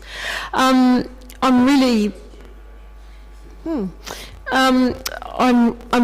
confused as to one of my colleagues bemoaning the fact on one hand earlier in the day about the lack of dividends from the companies, and here we're asking the holding company to make a contribution in a slightly different way, and that isn't acceptable to him either. So that is somewhat confusing, but I want to address the issue of ratepayers and ratepayers getting the best from this, and remind colleagues that we listen really carefully to the ratepayers and residents and wider community around this matter. And we heard very clearly around the community good that it wasn't all about the money. That obviously is a factor, but it was all around also about the community good. So I'll certainly be supporting this set of recommendations. Councillor O'Malley. Thank you, Worship. DCHL's obviously come back to us because we're the owner, and I think they want clarity, and you see I imagine the point of clarity they really want is Part E, that the objective of this next operation period is not to return a profit, but in fact it is to maintain an iconic tourist asset in place. I think that's our objective at least. And so I believe that what they've come back for is to seek clarity. What they're describing, I believe we've already more or less agreed to, and so I guess we'd be just relitigating our own positions if we just don't agree with this. They're simply saying, is this exactly what you want? And we're saying, yes, this is exactly what we want. I haven't quite finished though, because I do realise that what I was asking in the question session is we still got to get to the point where we address how the real future of Dunedin Railways exists, and as a CCO I don't think it's necessarily the right structural place. Thank you. I wholeheartedly agree with the first stanza of those comments, Councillor, and I won't take the time to reiterate them here. Are there further speakers? Councillor Staines, your right of reply. I'll put the motion. All those in favour? Aye. Those against? No. That is carried. Item 23, just-in-time delivery. Mr. Cooper, welcome.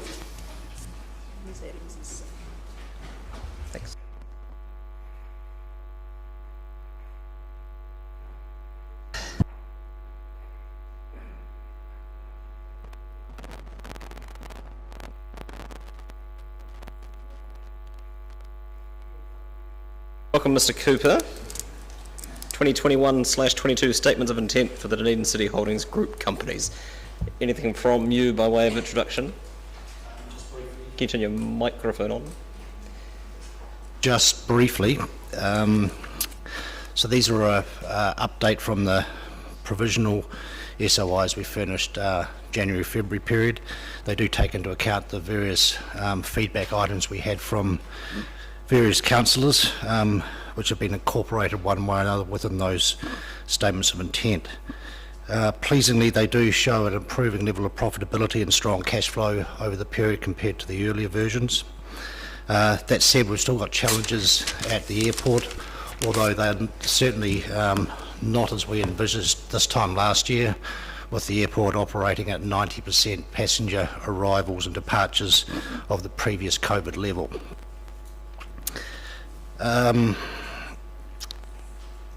Incorporated within the SOIs is a focus or upscale focused on carbon emissions reductions and waste management, and we've also upped our processes around the intern program, trying to build more onto it rather than just put them into companies, but then what happens after those interns come out of the companies, and we're working on a proposal to assist those interns better so we increase the pool of talent within the region and for future years. Thank you. Thank you. Councillor Lofiso. Tēnā koe, Your Worship. Tēnā koe, Mr. Cooper. I just want to thank you very much for all the work that's gone on to particularly take note of councillors' responses and feedback to the provisional stuff. And I just got two brief questions, minor, I think. So I was looking at the shareholder outcomes in various companies' intents. And I'm just very curious, so please forgive my ignorance. So there's a commitment to ensuring that every company's got a emissions reduction strategy. So, because I don't know how corporates operate? Are you going to get in consultants for one strategy, or is it going to be company by company developing their own strategy? Yes, we've had external assistance to do a stock take, if you like, of where we're currently at. We now fed that back to the companies to say, here's the size of the problem, or here's the size of the prize, and we'll be working on an overarching across the group strategy to reduce those carbon emissions. So we're sort of taking the lead, as DCHL, we're taking the lead in that with company support. Thanks. And just the second minor question, this is in Aurora's other matters, number 16, and it's just about the living wage, and I note that it's from the something policy unit. Is that a government agency or a non-governmental agency that sets that living wage? Again, forgive my ignorance. So you're looking at page 16 of the Aurora SOI? Yeah. Section 16. Section 16. Other matters. Right at the end, I think. Page 49 of 132. You're referring to the New Zealand Family Centre Social Policy Unit? Yeah. Is there not a government agency that sets this? I knew there was a organisation. I'm not so sure whether it's an agency. They've obviously pointed to it. Okay, thank you. It's not set by a government or any government agency. It was historically a research unit. They calculated it. They calculated it, yeah. No more work's been done on it, or it's all right. Reached the limit of my understanding. Yes. Okay. Thank you. Me too. Councillor Gary.